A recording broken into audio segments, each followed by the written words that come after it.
So welcome What If Naruto Was Going Digital Life After Decides to Stick Around movie. Naruto Day kept going from bad to worse. Not only did he have to save his best friend's life, but his best friend didn't want to be saved. In fact, he had made it fairly clear that he wanted to kill him. And so, the two found themselves trapped inside a sphere of energy, created by the two superpowered attacks they had thrust at each other. The last thing the blonde remembered before going black was managing to scratch Sasuke's forehead protector and a horrible pain in his chest. And that was just the beginning. He now found himself face to face with the very thing that had made his life hell. And what was worse was that, for once in the few times he had met it, the fox was looking at him, not with hate, not with disgust, but with pity. Oh, how he hated when people pitied him. It was worse than being ignored, worse than being openly hated. To him, pity was like saying, "I have it better than you, and I'm sorry for it." "All right, Fox. Just what the hell do you want?" screamed Naruto, obviously annoyed with his current predicament. However, his irritation was quickly replaced with confusion by the simple answer Kyuubi gave. "To talk," replied the beast, as if it were the most obvious thing in the world. "About what? Why would you possibly want to talk to me?" asked Naruto rather loudly, his curiosity practically radiating off him. "I wish to talk about your life. How you need a new one, and how I can give it to you," replied the fox, the smirk that usually adorned its face returning. Now Naruto was confused even more. He couldn't figure out what this meant. It could be a trick, but his gut told him that wasn't correct, and he trusted his gut entirely. "And why would you do that?" Naruto shouted. All the shouting was getting on the fox's nerves, and it decided to do a little something about it. "Perhaps our conversation would be easier if I slipped into something a little more comfortable," said the fox, as its form suddenly shifted into that of a woman, who appeared to be in her early to mid-20s. She had long, thick, blood-red hair and whisker marks similar to Naruto's. Her skin was absolutely flawless, her fingernails extended like claws.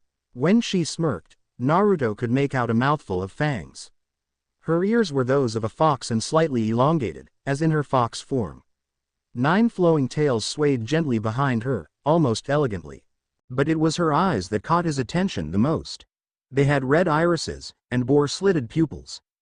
Breaking his gaze from hers, he noticed she was wearing nothing, leaving her assets fully exposed.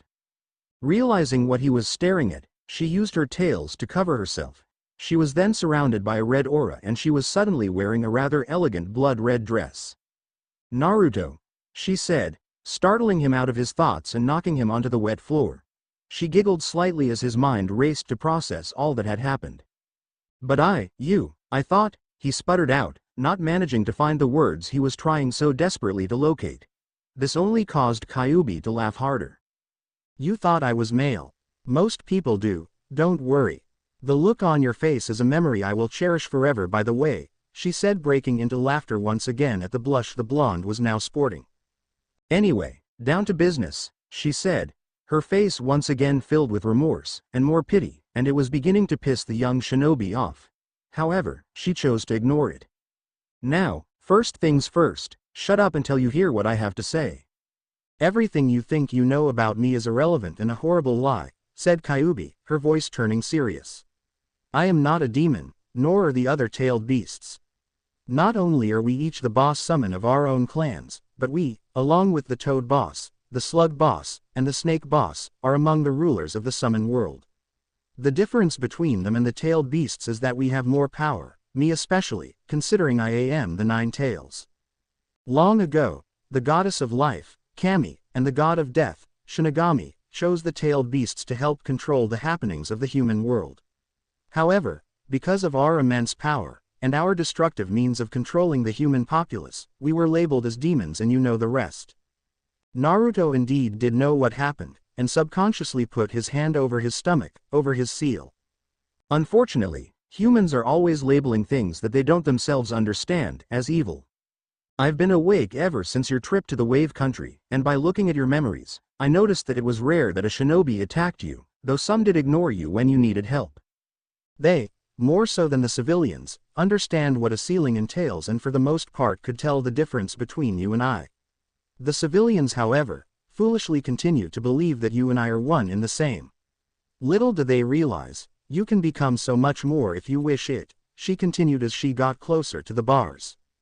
She then reached out with her tails and gently caressed his face. He flinched at first, but then he began to move closer to the bars as well, the bars themselves slowly fading away, a pair of manacles appearing on her wrists with the kanji for seal on them both.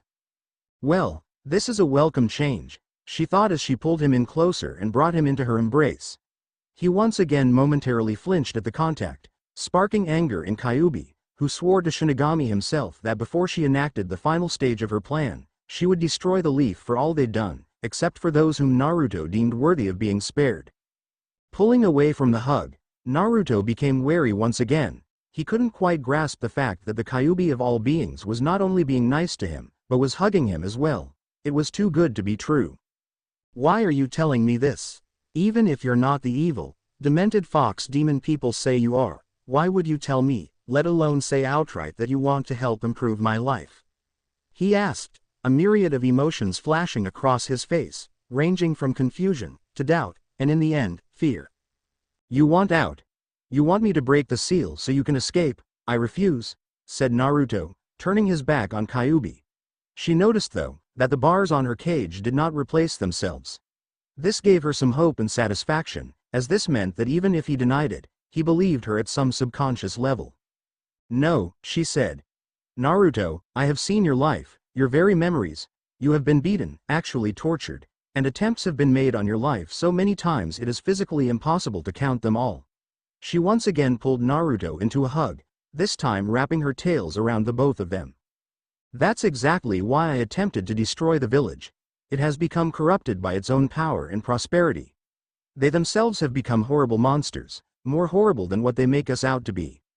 Those who are willing to take the life of a young one do not deserve life themselves. There is still some good there, as I have seen through your memories, and anyone you deem worthy I would spare, but let me take control and finish my job. Then let me take you away from that place. Call it, a mother requesting something of her child. At this, Naruto quickly was brought out of his thoughts. Mother, what do you mean by mother? He asked, getting in response only a small smile and a tighter hug. I mean exactly what I said. Even when I wasn't aware, the seal was taking my energy, my Yuki, and using it to keep you alive. The last time we met, you demanded it as rent. Did you think I gave it to you simply because you demanded me to do such? My every waking moment, I have spent protecting you. And not even for the reason you think. Yes, I love being alive, but death is a natural part of life, and I have had quite my share of life. You, however, are so young. You have a whole life ahead of you, and you deserve to live it, while those villagers seem to feel different. I have been watching you, Naruto. I have been healing you, making you stronger, but unfortunately, my Yuki can't protect you like Shukaku can protect his vessel. The point is, I've come to care deeply for you, and would like you to think of me as your mother. I believe I at least deserve the title of your parent more than that blonde idiot who sealed me in here, she finished. This announcement almost made Naruto fall over. Kyubi knew this was low, but maybe if he knew, it would be easier for him to come around. And indeed, Naruto's face suddenly took on a look of realization as the pieces all put themselves together. The Yondaime choosing him for the sealing, the way the pervy sage looked at him when he thought he didn't notice, he himself was practically the spitting image of the man. It wasn't all because of the fact he was Kyubi's vessel, he was the son of the man that made him Kyubi's vessel. The temperature in the chamber became as cold as ice. The water at their feet even began to freeze over. Kyubi herself could practically feel the rage radiating off the boy. She hugged him tighter as he began to shake with fury, the emotion feeding him even more Yuki, causing them both to be wrapped in a red aura. And she began trying to soothe him, if only slightly, as any mother would her child. Let the good ones live.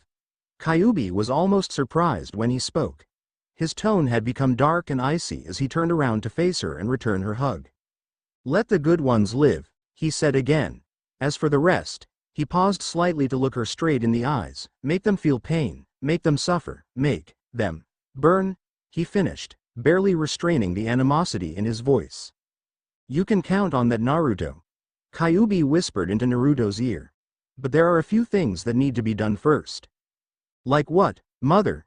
He asked, calming down enough that his curiosity once more showed through.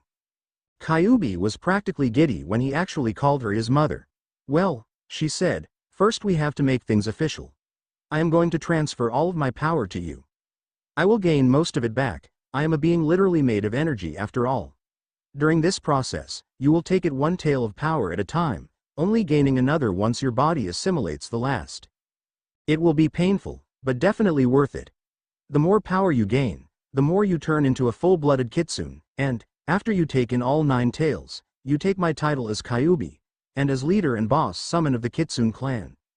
You will be my son fully. This means of course that you will no longer be able to summon the toads.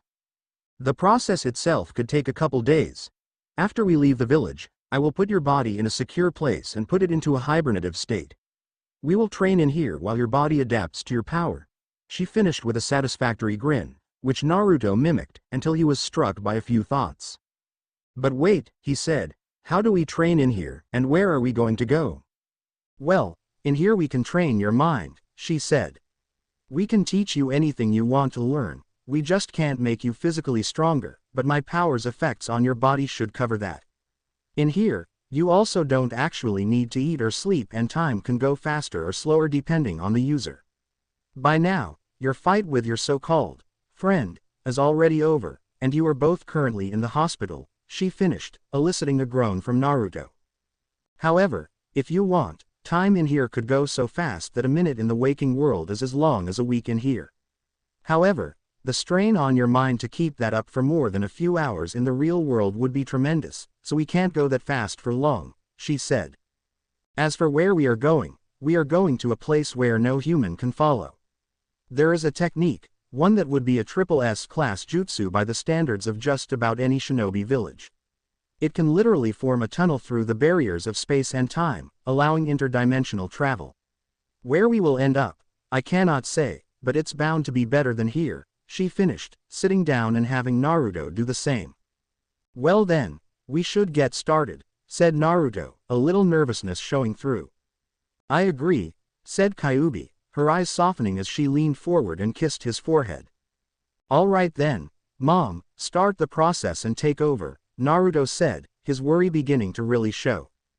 Pulling him in for another hug, she held him for a moment before literally slamming one of her tails into him, making him writhe with agony as he felt the full brunt of the power begin changing him, even causing him to grow a tail himself. Kyubi used some more of her Yuki to put him to sleep, but knew it would only help so much. Outside the mindscape, in Naruto's hospital room, Gaara of the desert stood silent, watching over his first real friend. He knew, if it wasn't for Naruto, he himself would still be lost, trapped, by not only his demon, but by himself as well. Hell, he was even getting closer to his brother and sister thanks to the change in him that the blonde brought about. Suddenly, his friend began to convulse and the machine monitoring his heart rate began to go crazy. He attempted to get closer to try and help, but was stopped by his own sand. It also blocked the exit from him, not allowing him to go for help, or let anyone else in. Suddenly, Naruto's heart began beating at a normal rate once again, he stopped convulsing and he opened his eyes. However, what unnerved Gaara was the fact that his eyes were red with slitted pupils. Gaara knew that, like himself, Naruto was a Jinchuriki, having been told by the blonde himself and by Shukaku recognizing the strange red chakra he used during their battle. He watched as a red aura overtook Naruto as the blonde stood up, said aura taking the shape of a fox. It was then that he spoke, and Gaara noticed that the blonde's voice seemed to have 2 tones. Its usual sound was now merely an undertone to the very female voice that resounded from his mouth. Well, if it isn't Shukaku's vessel. Your name is Gaara, correct? Said Naruto, though by now Gaara knew what had happened. Kyubi must be using Naruto, must have taken him over somehow. And his sand refused to obey him, no matter how hard he tried to make it move. Well, said Kyubi, you seem to be worried about nothing. Right now, I merely wish to talk to your tenant. I don't want to bring anyone any harm, unless they are deserving of it. Gaara was about to protest when he felt a tug in the recesses of his mind and heard the voice of his prisoner, for once speaking calmly, to be let out to speak to Lady Kyubi. As much as he didn't like it, Gaara focused his chakra and muttered, "Play possum jutsu," before falling to the floor in a heap. His body though suddenly sprang up, and upon using all available sand to make sure they would not be disturbed, bowed to Kyubi, she doing the same. What's all this about, Kyubi? For you to call me out to talk, there must be something very important going on here, said Shukaku. Crazy he may be, but he knew his place, and when there was something important, the Tanuki boss was probably the wisest of the beasts, second only to Kyubi herself. Observant as ever, my old friend. As you know, we have been sealed, and as such, cut off from our duties as not only clan leaders, but as this world's guardians. As it is, I have grown very fond of my young container. So fond in fact, that I am making him my son and heir, by giving him my power and title, and making him a full-blood kitsune. The seal which holds you is far weaker than the one that holds me. As such, you may just be able to get word out to the others. I would just wait and have Naruto call them to council, but I feel it better that they be prepared beforehand, as it will be days yet before we reveal this. Shukaku seemed solemn at this point. He knew Kyubi. She never actually had a child of her own, and in her predicament it didn't look like she would. For her to take a human to be her heir, she must care for this container greatly. Otherwise she wouldn't even consider what she was doing. I can try, but couldn't you have another clan member do it? It would be easier, replied Shukaku, striking a thinking pose. Unfortunately, that isn't an option, said Kyubi. In this body, I can't summon any of my clan, and while the boy has a contract with the Toads, I'm afraid if Gamabunta is informed before we leave, he may inform that blasted Toad Sage of what we're planning, and he doesn't exactly owe me any favors. Besides that, once we leave, and I promise you we are leaving not only this village, but this dimension as well, I will be putting him into a hibernative state while his body adjusts to having Yuki instead of chakra, so he won't be able to summon until he wakes a few days later, she finished, Shukaku nodding in understanding. I'll do my best. Until next we meet, Lady Kyubi, said Shukaku, bowing once again. Lord Shukaku, replied Kyubi, also bowing, before Shukaku receded into Gaara's mind and once again gave the boy control. When he came to, he looked at Kyubi and gave a nod. Shukaku let you hear everything, didn't he? Asked Kyubi, facepalming when Gaara once again nodded his head. Are you going to attempt to stop us? She asked. This time, the redhead shook his head no. As long as this is what my friend wants, then I see no reason to stop you. I do have one question of my own. What do you plan to do about everyone else? He said. I plan to kill anyone I feel deserves it for hurting my son, and spare only those he deems worthy. I also plan on taking every single scroll in the Shinobi Library, as well as the Forbidden Scroll of Sealing. I think that with who he is, and what has happened to him, he deserves at least that much. She replied, getting a nod from Gaara, who merely thought she meant a Jinchuriki when she said who he was. Sensing a group of people approaching, Gaara asked, how can I help? Upon feeling the surge in Kyubi's energy, a group consisting of Tsunade, Shizune, Kakashi, and finally Jiraiya, were on their way to the hospital to check on the blonde. Upon arrival, Tsunade burst into his room, followed by the others, to see Gaara bringing sand back into his gourd and using more to rest an unconscious Naruto onto his hospital bed. What happened? Asked Jiraiya calmly, aiming his question at Gaara, who got looks from all the others. He suddenly woke up and became surrounded by an aura of Kyubi's demonic chakra. He attempted to attack me, but I managed to knock him out, replied Gaara, but that only made the group more suspicious. How do you know about Kyubi? Asked Tsunade, who wasn't as aware of Naruto's friendship with the boy. If you must know, Uzumaki told me himself on the day me and my siblings went back to Suna. Besides this fact, Shukaku confirmed that he was indeed the Jinchuriki of the Nine Tails, replied Gaara, as Jiraiya went to check on Naruto's seal. Everything looked to be in order, but there was something wrong, something that just didn't feel right. His eyes suddenly widened as realization dawned on him. Before even Gaara's sand could react, the old Toad Sage had a Rasengan 3 inches from Gaara's face. All right, now tell me, where is the real Naruto? And don't try to lie to me. He may have impressive skill with them, but I can at least tell when he's real, or just a shadow clone, said Jiraiya in a dark tone. With his announcement, he threw a kunai at the Naruto on the bed, which dispelled with a puff of smoke, eliciting gasps from those present. Really? Well then, can you tell the difference between a real problem and a distraction," replied Gaara, before he revealed himself only to be a sand clone, which promptly broke through the window to the outside.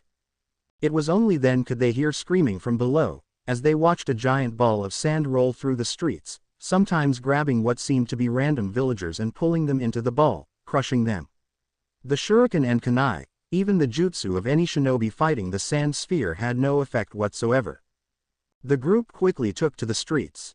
Kakashi knew from experience that it would take his Chidori or the Reikiri to pierce the orb, but every time he began to make the proper hand seals, tendrils of sand would bring a group of civilians into his path. Soon, the other sand siblings were joining the fray, trying to stop their brother, thinking maybe Shukaku had gained control. After what seemed like an hour in the slaughterhouse, a hole formed in the ball allowing out both Gaara and Naruto. "What in the hell are you both doing?" shouted Tsunade. Naruto proceeded to laugh, but something was wrong. His laugh was different, and besides his voice, there was another one that resonated from his mouth. A female voice. "Unfortunately, it seems you found out anyway. Well, Lady Tsunade of the Senju clan. I must say, Katsuyu spoke very highly of you when I would see her." This statement sent Tsunade reeling, not knowing what was going on fully, but she had a pretty good idea. Let's test the might of the great Lady Tsunade against the power of the queen of the Kitsune clans, the Kyuubi no Kitsune, finished Naruto. "Just what do you want?" asked Tsunade, though she knew she wouldn't like the answer. "Well, I already got the kill everyone who has ever wronged my son thing. Well, at least physically done him wrong. Done. By the way, thanks Gaara, and my clones should be along any second. Ah, here they are now," she said as two Naruto clones ran up, one with the forbidden scroll, the other with an even bigger scroll, one which Tsunade recognized, even with her limited knowledge of seals. "Is that what I think it is?" she demanded more than asked. "If you mean is it an infinite storage scroll, then yes it is," replied Kyuubi. "And it contains every single scroll from the shinobi library." And now that that's settled, she trailed off as she tapped Gaara's forehead, giving Gaara the signal to feign unconsciousness, making it look like he had been under her control. "Can't have Naruto's friend getting in trouble for helping, can we?" thought Kyuubi. She suddenly disappeared from her position and reappeared between Tsunade and Shizune, giving them both a punch in the gut so powerful they both promptly threw up, leaving her to grab her two scrolls and go set up her technique to get her and her son out of the elemental countries and that dimension. Time skip. It had taken an hour to set up, but she had just finished, and not a moment too soon. Her location hadn't remained secret, as evidenced by the arrival of the other shinobi. The group arrived at a heavily forested area, to find Kyuubi standing over 6 different lines of seals around a large ring of seals, each line leading up to a different seal tag. Hanging from a tree branch was another seal tag. Tsunade was more than a bit peeved. Jiraiya hadn't even helped earlier, and now was more interested with the seal array. She couldn't blame the others, as even she didn't want to fight an all-powerful demoness, especially one that had possessed Naruto's body. They knew that even if they hurt Naruto, it wouldn't hurt her in the slightest. "You again?" she asked, obviously annoyed. "Can't you get it through your thick skulls that this is what Naruto wants?" Tsunade was about to retort, but was stopped by Jiraiya, who replied, "As much as I hate to admit it, she's probably telling the truth." Tsunade couldn't help but snort at that. The boy who was so adamant about becoming Hokage, practically dragged her here to take the job, never gave up on anything, wanted to kill everyone and leave the village. It wasn't possible. "What are you talking about? Naruto would not want this," she shouted. "I don't think you quite understand the workings of Naruto's seal," replied Jiraiya. "The only way for Kyuubi to take over would be for Naruto to let her. For him to even let her out like this, he must be pissed. And given what happened with him and Sasuke, I'd say he has every right to be," finished Jiraiya. "Don't forget the beatings, assassination attempts, and the fact that his father was the one who put me in here to begin with," said Kyuubi, putting in her 2 cents. However, the only thing Tsunade heard was the whole "son of the Yondaime" thing. Turning to Jiraiya, with a look that promised pain like never before, she managed to get out, "Jiraiya, did you know about this?" He didn't need to answer however, as his face told her everything she needed to know. "You knew that he was Minato's son? You told me he was dead?" she practically screamed, causing Jiraiya to back away slowly, frightened at what the angry Sannin could do to him, more frightened than he was of Kyuubi. "Well, you two seem to be having a moment, so I'll just be taking Naruto and leaving," said Kyuubi, building up a large amount on Naruto's chakra and her Yuki in her hand, finally slamming it into the seal ring. The seals all began to glow with a bright light, which traveled down the lines of seals to the 6 tags. As the light hit the tags, it shot 6 beams of light which connected with the seal tag hanging from the tree. It spread a field of light, forming a 6-sided pyramid around her. The pyramid spread out into a giant cylinder of light that shot into the sky. As the light receded, the group's hopes of following him were dashed, as the seals on the ground were destroyed, and the seal tags all burst into flames and turned to ash. When Kyuubi arrived at the other dimension, she looked around in worry. With so many people, regardless of their low chakra reserves, she would have a hard time hiding Naruto and keeping him hidden and safe for days while they trained in his mind. She went searching and eventually found a forested area, probably a park of some kind. Looking around, she didn't see anyone, so she focused some Yuki and slowly backed into a tree. She absorbed into the tree itself wrapping its bark around Naruto's body as if it were alive, quickly absorbing him fully into the tree, protected from the outside. Back inside the mindscape, Kyuubi transformed into her fox form, though much smaller, and curled up next to her son, wrapping her tails over him while he writhed in his sleep. She was quite surprised to see that somehow he had already absorbed 4 full tails of power. He was taking them in much faster than she had originally thought, which was fine with her. If he kept going at this rate, he would have the rest absorbed within a few hours, and then training would commence. Naruto began jerking around wildly as another tail of Yuki absorbed into him. As he grew a tail from his tailbone, she smiled. The tails weren't the only change.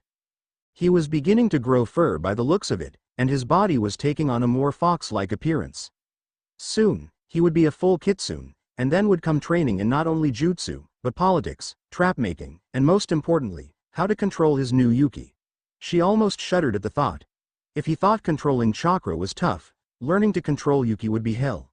Deciding to wait it out, she closed her eyes and went to sleep as well.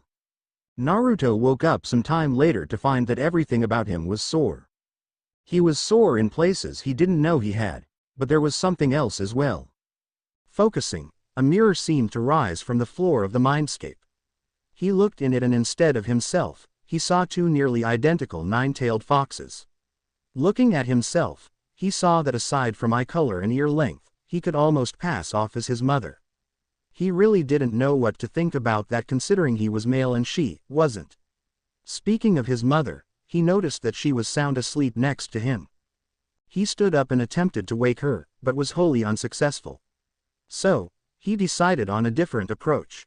Covering his ears, a rather large pair of cymbals rose from the floor as the mirror had done. When they smashed together, Kyuubi jumped so high she nearly hit her head on the ceiling of the rather high chamber they were currently in. Naruto couldn't stand it, he laughed so hard he couldn't breathe. He knew she would get him back somehow, but it was worth it. "You seem to be doing okay. You absorbed my Yuki much faster than I could have ever expected or hoped," she said. "Before we actually start training though, I think it best that you go out and actually scout the area. Get some information about how things work here. First things first, this place is overpopulated with humans that have very small chakra reserves.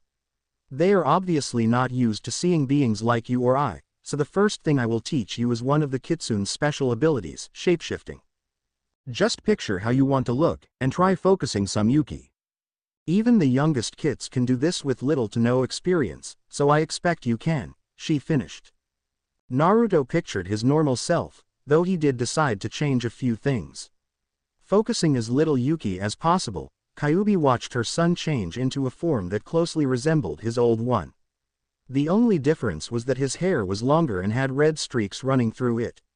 He stood taller by a few inches and he seemed to be lean, but had plenty of muscle and also had nails resembling claws.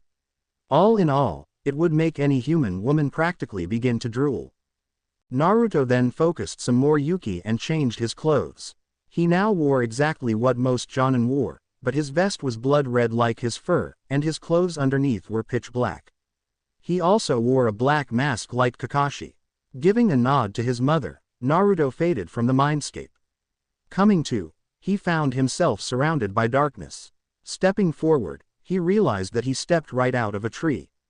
The sun had just set, giving him the cover of darkness. Find a location where we can contact the Summon Council. We won't call the council until tomorrow, but finding a secure location would be a big help, came Kyuubi's voice from inside his head, causing Naruto to nod. He was about to head out when he heard a small voice from higher up in the tree he was in. Whoa, that was cool. Could you teach me to do that?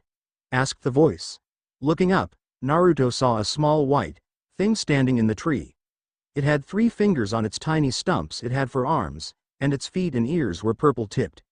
It seemed to have enormous green eyes, and on its forehead was a large upside-down red triangle, surrounded by 3 smaller black triangles. What in the world is that thing? Wondered Naruto. He was confused to say the least. Don't ask me. I haven't the slightest idea, replied his mother's voice inside his head. Naruto concluded she must be able to simply hear his thoughts. And just who or what are you, little guy? Asked Naruto, already knowing the thing could talk. The little creature just smiled and practically shouted, "My name's Calamon." "What's yours? Huh, what is it? Huh, what's your name?" Whoa, you sure got some enthusiasm, Calamon. My name is Naruto. I'm a little new here and was going to look around the area. You wanna come with me? Asked Naruto, making Calamon literally jump for joy. He began laughing like a child playing some amusing game, his ears seemed to expand, and he literally flew down and landed on Naruto's shoulder. Hold on tight, Calamon, said Naruto. I don't actually know how fast I can go, but I'm betting it's pretty fast, he finished, Calamon settling into one of the larger pockets on Naruto's vest. Ready, the little guy shouted, and Naruto ran so fast he seemed to blur out of existence. The only sign he was there was a breeze and the laughter of one happy Calamon. Sir, a man with blonde hair stopped playing with his lighter. What is it? A wild one bio emerging? He asked the girl at the very advanced computer. No sir, it's that strange anomaly we picked up earlier. This thing may not be a Digimon, but it's moving across the city at impossible speeds. Keep track of it and keep me posted, said the man, getting up to leave. Understood, said the girl and her partner simultaneously as he left the room. Calamon was as happy as could be as the two landed at the top of a rather large skyscraper. This new person was really fun and nice. Naruto sat down and Calamon jumped out of his pocket. So tell me, Calamon, said Naruto, just what are you? Calamon just looked at him oddly before giggling out, I'm a Digimon, silly. Digimon, what the heck is that? Asked Naruto, now incredibly confused. Digimon are awesome. They get fun attacks, but they only use them to fight each other, said Calamon. I don't like to fight, I'd rather play. But no one here ever wants to play with me, he finished, almost depressed, which Naruto picked up on. At least he knew something, but he wanted to see how much he knew. Really, can you tell me more? He asked, and Calamon's face lit up. Time skip. The little guy didn't know everything, but he was very informative. These Digimon are from a different plane of existence, and sometimes come through to this world. They are basically made of computer data instead of DNA, and can be quite formidable fighters. When they defeat an enemy, they can load their data to become stronger. Did I miss anything, Mom? Asked Naruto. No, I think you got everything. For someone so childish and playful, he seems to know quite a bit, replied Kyuubi. Naruto was soon snapped out of his thoughts, however, when Calamon started digging through his other pockets. Going through all of his vest pockets incredibly quickly, he eventually found Naruto's shuriken holster at his hip and promptly reached in before pulling his hand back in pain. Ow, ow, ow. Those are really sharp, he said, shaking his hand like crazy, trying to relieve some of the pain from stabbing himself with a shuriken. Naruto almost started laughing, but noticed something weird that didn't quite add up with what Calamon had told him. Mom, if these Digimon are supposed to be just made up of data, how is it that Calamon has blood? He asked. Sure enough, Calamon's hand was bleeding from where he had stabbed himself. If they're made of data, they shouldn't have blood. Isn't that a biological thing? A biological property. Yes, it is. I honestly can't say for certain, I can only speculate. My guess would be that when crossing over from their world to this one, they become in some way, be it major or minor, partially biological. That's the only thing I can think of that makes sense, but then again, since when do things have to make any sense? Replied Kyubi, curious as well at this strange conundrum. Taking out some bandages from one of his vest pocket, he bandaged up Kalamon's hand. You should be more careful, you know that, he said. You shouldn't just do things without knowing for sure what's going to happen, he finished, causing Kalamon to retract his ears and frown. Naruto was pretty resistant up until Kalamon gave him some major puppy dog eyes. Naruto couldn't take the puppy dog eyes, something Kyubi made a mental note of. Well, hop back up, said Naruto said, indicating his vest pocket. I've still got some more exploring to do of the area. That said, Kalamon shouted happily and entered Naruto's pocket, and the two were once again off to view the city. Across town, a girl walked down a busy sidewalk. Listening to her music, she paid no mind that anyone else was around. She had red almost orange hair, and wore a yellow, turtleneck t-shirt with a broken heart on the front, with short button-fly blue jeans, red wristbands, red steel-toed sneakers, and buckles around her waist and leg. Though nobody could see it, she was being tailed by what appeared to be a large yellow fox. The fox itself seemed quite tall, with yellow fur covering most of her body, but had white fur covering her paws, stomach, ear tips, and tail tip. Her eyes were a penetrating, icy blue, and had a purple zigzag pattern beneath both. Her tail, which was quite long, was held up slightly so it wouldn't drag the ground, and she had 3 tufts of fur on each shoulder that spiked out. She had purple armguards with the Taoist Taijutsu yin-yang symbol on them, and she had the zodiacal Cancer symbol on her thighs, in purple as well. And unlike her feet, her front paws were spaced apart, forming 3 clawed, finger-like digits. As the girl walked along, she felt a vibration in her pocket and a bright light flashed as well. Taking out a strange device, the girl smirked before taking off running toward Shinjuku Park. As she ran, the fox-like being appeared, running alongside her. After exploring for a while, Naruto eventually found what he was looking for. An old tunnel, probably one that hadn't been used in years, called a subway, would be the perfect place to call the Summon Council. Naruto wasn't sure at first, given how big they all were, but after Kyubi explained that they wouldn't be actually summoned, but they would be more of a miniature astral projection of themselves, he put his worries at ease. He now found himself back at the tree in which he had been sleeping, Kalamon as happy as could be. That was so fun, can we do it again? Huh, can we, huh? Asked the little Digimon excitedly. Both Naruto and even Kyubi inside the mindscape couldn't help but smile at his antics. Maybe some other time, Kalamon, said Naruto, but right now, I've got some other things to do. Kalamon looked depressed for a moment before agreeing. He did, however, make Naruto promise to take him on another run later. Naruto agreed and smirked as the little guy flew off, waving and laughing. Naruto was about to ask Kyubi-ho to re-enter the tree, when he felt a strange energy. Looking off a ways, he saw a bright light flash into the sky, and a dense fog appeared. Deciding to check it out, he ran off to the area. As he entered the fog, he saw a strange green, ugly creature holding a wooden club. The creature had seemingly come out of nowhere. Probably another of these Digimon, he thought. He himself was about to attack it, but stopped when a yellow fox-like creature jumped out of the fog and threw a roundhouse kick to the head of the Digimon. It then jumped back towards the direction it came from. Mom, you seeing what I'm seeing? Thought Naruto. Yeah, it looks like Digimon can take all kinds of forms. By the looks of her, her design is based of kitsune, replied Kyubi. Naruto was floored. He didn't know why, but something about her was intriguing. Naruto heard voice besides his mother. Naruto looked off through the fog and saw a girl now standing next to the yellow fox. She had red hair, and was sporting some rather odd to him clothes. She also seemed to be holding an odd white and blue device. The device itself projected a screen, which the girl was staring at. Goblinman, let's see, he cheats, he's got a fireball goblin strike, she said.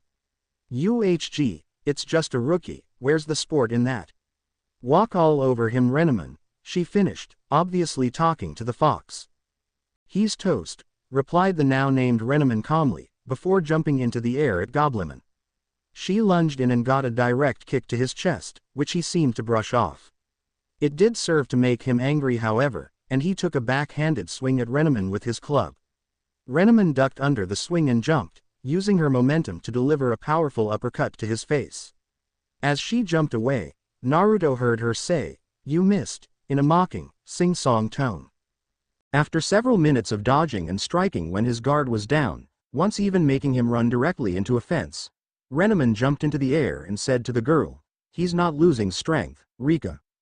"Yeah, this is boring," she replied before picking a card from the case she wore on her belt. Naruto watched as she swiped the card through a slot on the device and said, "Digi-modify, hyperchip activate." Whatever she did must have worked, because Renneman began glowing with power.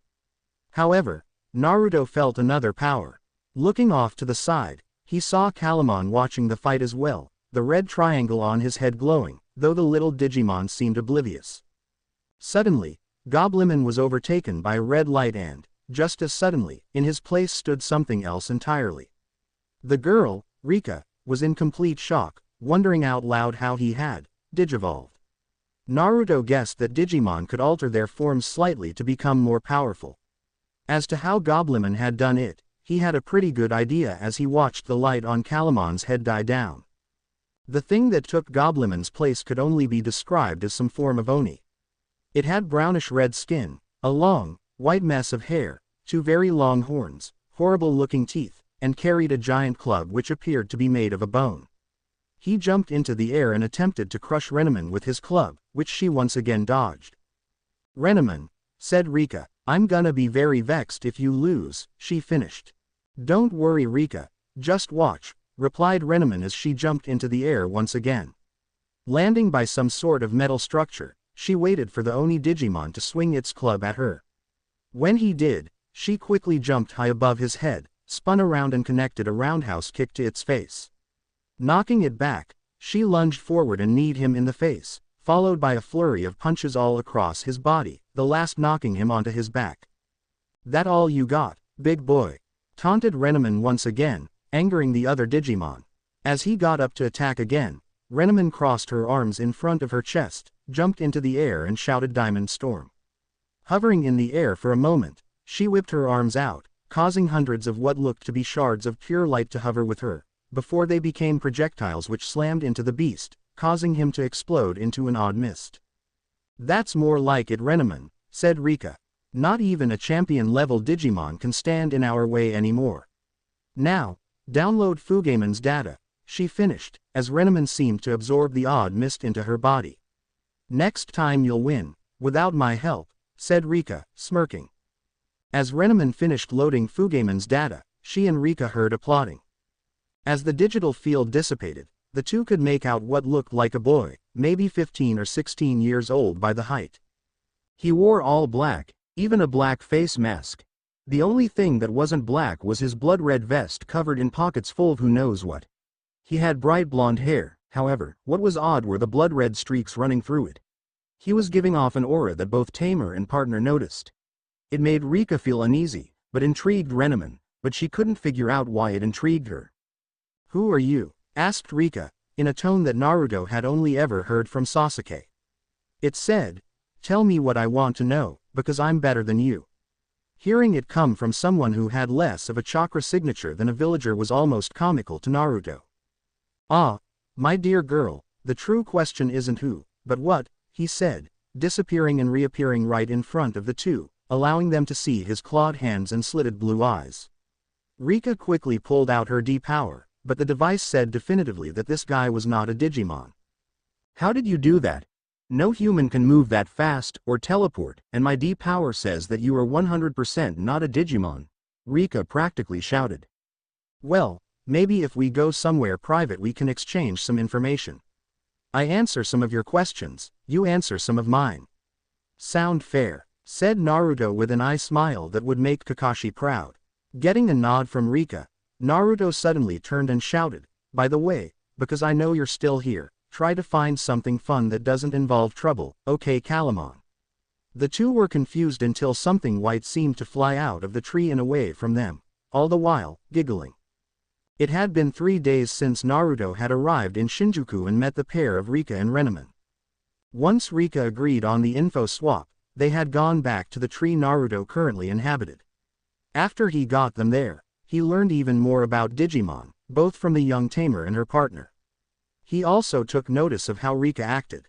She seemed like Renneman and Digimon in general were nothing but data, and therefore did not have feelings or souls, and that it was meaningless if they got destroyed. She stated just that quite clearly when asked. Naruto almost attacked the girl outright, but was stopped by his mother. He did swear though that he would get Rika to see the light. And then the girl had demanded information from him, once again using a similar tone to the one Sasuke would use. This time he did laugh, earning a death glare from the girl, which in turn made him laugh harder. When Renneman asked him about himself, he told them only what he thought they needed to hear. Upon hearing that he was a kitsune, however, both looked at him like he belonged in a psych ward. Flashback. I'm serious, 100%, he said. I'm not kidding, I am of the same species Renneman here is modeled after, he said, causing both Tamer and Digimon to glare at him. If you think you're being funny you're not, said Rika. Kitsune are fox spirits. They don't exist. Not to get technical, but neither do Digimon, yet you have quite the partner standing not 3 feet from you, replied Naruto. If you need proof, I'll show you. He suddenly glowed with a red aura before crouching on all fours. Before their eyes, he began to grow, until his clothes ripped off, his skin following suit, revealing a blood-red coat of fur underneath. His entire structure shifted, as he suddenly went from human-looking to a large, blood-red demonic-looking fox, 9 tails waving violently behind him. Do you believe me now?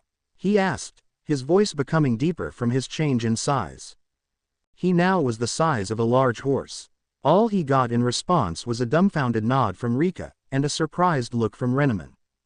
Focusing once again, he began shrinking until the structure of his hind legs shifted, allowing him to stand on 2 legs. He shrunk until he stood slightly taller than the yellow fox Digimon. If it could be described, he looked like a demonic and wild version of Renneman, except his fur stayed the same blood-red color all over, he had no arm guards, and he had 5 digits on each clawed hand and foot. Why would you even reveal yourself to us? Asked Renneman. Because, I just got the feeling that you both are particularly good at keeping secrets, replied the now-known kitsune. But if you'll excuse me now, I'm in need of some sleep, so I bid you ladies good night, he said, reverting back to the form he was in before he had transformed. He then slowly backed into the tree they had been standing by, before the bark seemed to warp and shift, beginning to wrap around his form and covering it. The two watched, shocked looks on both their faces, as he said, I look forward to seeing you again, before he was absorbed completely and the tree appeared as if nothing had happened. Flashback end. Naruto had spent most of his time in the mindscape learning everything he could possibly learn from his mother, and the many scrolls she had, liberated from the Leaf Village. He had to admit, taking all the scrolls from the library and the Forbidden Scroll would cripple the village. They would no longer have their precious jutsu to learn. The only way for a jutsu to be learned would be for it to be taught directly from someone who already knows it. Considering the insurmountable collection of scrolls she took, hundreds of jutsu Konoha had collected just became lost to them forever. Unfortunately he didn't take Kyuubi seriously when she said his mind would be strained by his speeding up time in the mindscape. After training for so long, his mind couldn't take it, hence why it was already 3 days later. He ended up unconscious after 4 hours real-world time, which being 1 week per minute, gave him the equivalent of being awake and training non-stop for over 4.5 years. Finally waking, he found himself once again waking to the darkness of the inside of a tree. Stepping out, Naruto found himself blinded by sunlight. Stretching out, he heard a familiar voice from the tree above him. I was wondering when you were going to come out of there. Looking up he saw the yellow-furred vixen Digimon. As she jumped down, Naruto began to take notice of just how beautiful she was. But then, he had just spent his over 4 years learning about being a kitsune, and his new body was sending hormones through it non-stop, so he really couldn't help it. She did have beautiful curves in the right places, and she had absolutely beautiful glacier blue eyes. "What are you doing here? Where's your partner?" he asked, attempting to make conversation. "She has to go to school. Most human children do," she replied. "I came here throughout the day yesterday to see if I could get a chance to talk to you, but you didn't come out." "Well then, come on. I've got a thing to do, but you're welcome to come with, and we can talk afterwards," said Naruto, earning a nod from Renamon as Naruto jumped into the tree. He went slightly slower than when he took Calamon along. He really didn't want to go all out if she couldn't follow, and he didn't want her to get pissed if he ditched her.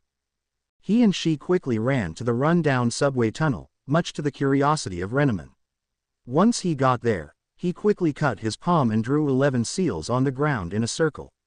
Renamon had absolutely no idea what he was doing. He suddenly stopped his drawing and clapped his hands together and muttered, "Summon lords and ladies, I humbly request your counsel." She watched as he slammed his palms into the floor and each of the seals glowed with a white light before small images appeared looking like holograms. She saw what looked like a variety of animals, ranging in number of tails. If she didn't know better, she would have thought they were Digimon themselves. Some of the seals did nothing, however, only 9 images rose from the 11 seals on the ground. As Naruto shifted into his Kyuubi form, the only one who looked out of place was a boy who stood next to a tanuki. He was the only human among the group. Naruto noticed and figured it must have something to do with Gaara's seal. "Greetings, Honorable Council," said Naruto. "As I am sure you are all aware, thanks to Shukaku, I am the new Kyuubi, and I have called you all to council as we have matters to discuss. I see we are missing 2 of our members." "Yes, the 5 tails and 7 tails went missing some time ago. We had no idea of what was happening until Gamabunta's summoner learned some interesting and disturbing information. A group known as the Akatsuki is gathering the Jinchuriki in Biju. We still do not know what it is all about. As such, the Jinchuriki will be following your example and leaving the shinobi world for one of the others," replied Nibi. "Should I be expecting them?"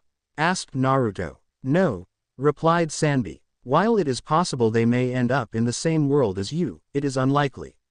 The user of the technique has no choice of the world in which they end up. Now, you said you had something you wished to discuss with us." "Yes, this world I have arrived in. The technology here is by far more advanced than anything I've seen. The interconnection of signals and frequencies has created a world parallel to its own. From what I have seen, the worlds are interconnected, and if I'm correct, it is becoming a true world of its own. The inhabitants there are what I wish to discuss." Naruto signaled to Renamon to step forward, and she did so hesitantly.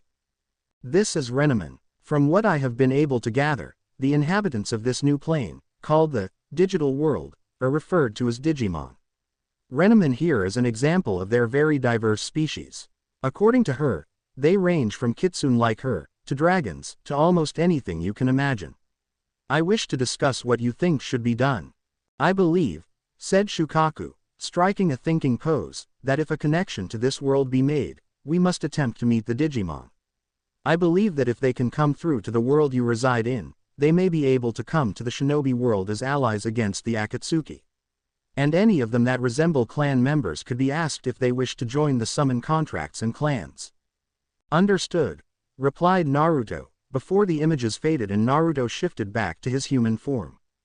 "You do realize that Digimon don't have biology. How could we become parts of your respective clans if when we take enough damage we get deleted? We can't even reproduce like you. We are just born from scraps of data that form digi-eggs," asked Renamon. Naruto turned to her with a serious look in his eye. "Unlike what your tamer believes, you are alive. You eat, you sleep, and you have emotions, meaning you have a soul, a spirit. In the digital world you may be data, but here," he said, grabbing Renamon's paw and sliced her finger with a claw, drawing blood, much to the digital fox's shock. "Here, you're quite real, in more ways than one. Come on, you said you wanted to talk, so talk," said Naruto, taking her paw and using Shunshin to take the 2 to the top of one of the larger buildings in Shinjuku. Renamon however couldn't speak, hadn't even noticed they had seemingly teleported. She kept staring at the spot where she had been bleeding. Actually bleeding. And she had absolutely no idea how. Wah, how is it possible for me to bleed? I'm a digital construct. Data, she said, still staring at her paw in disbelief. I've got a theory on that actually, replied Naruto.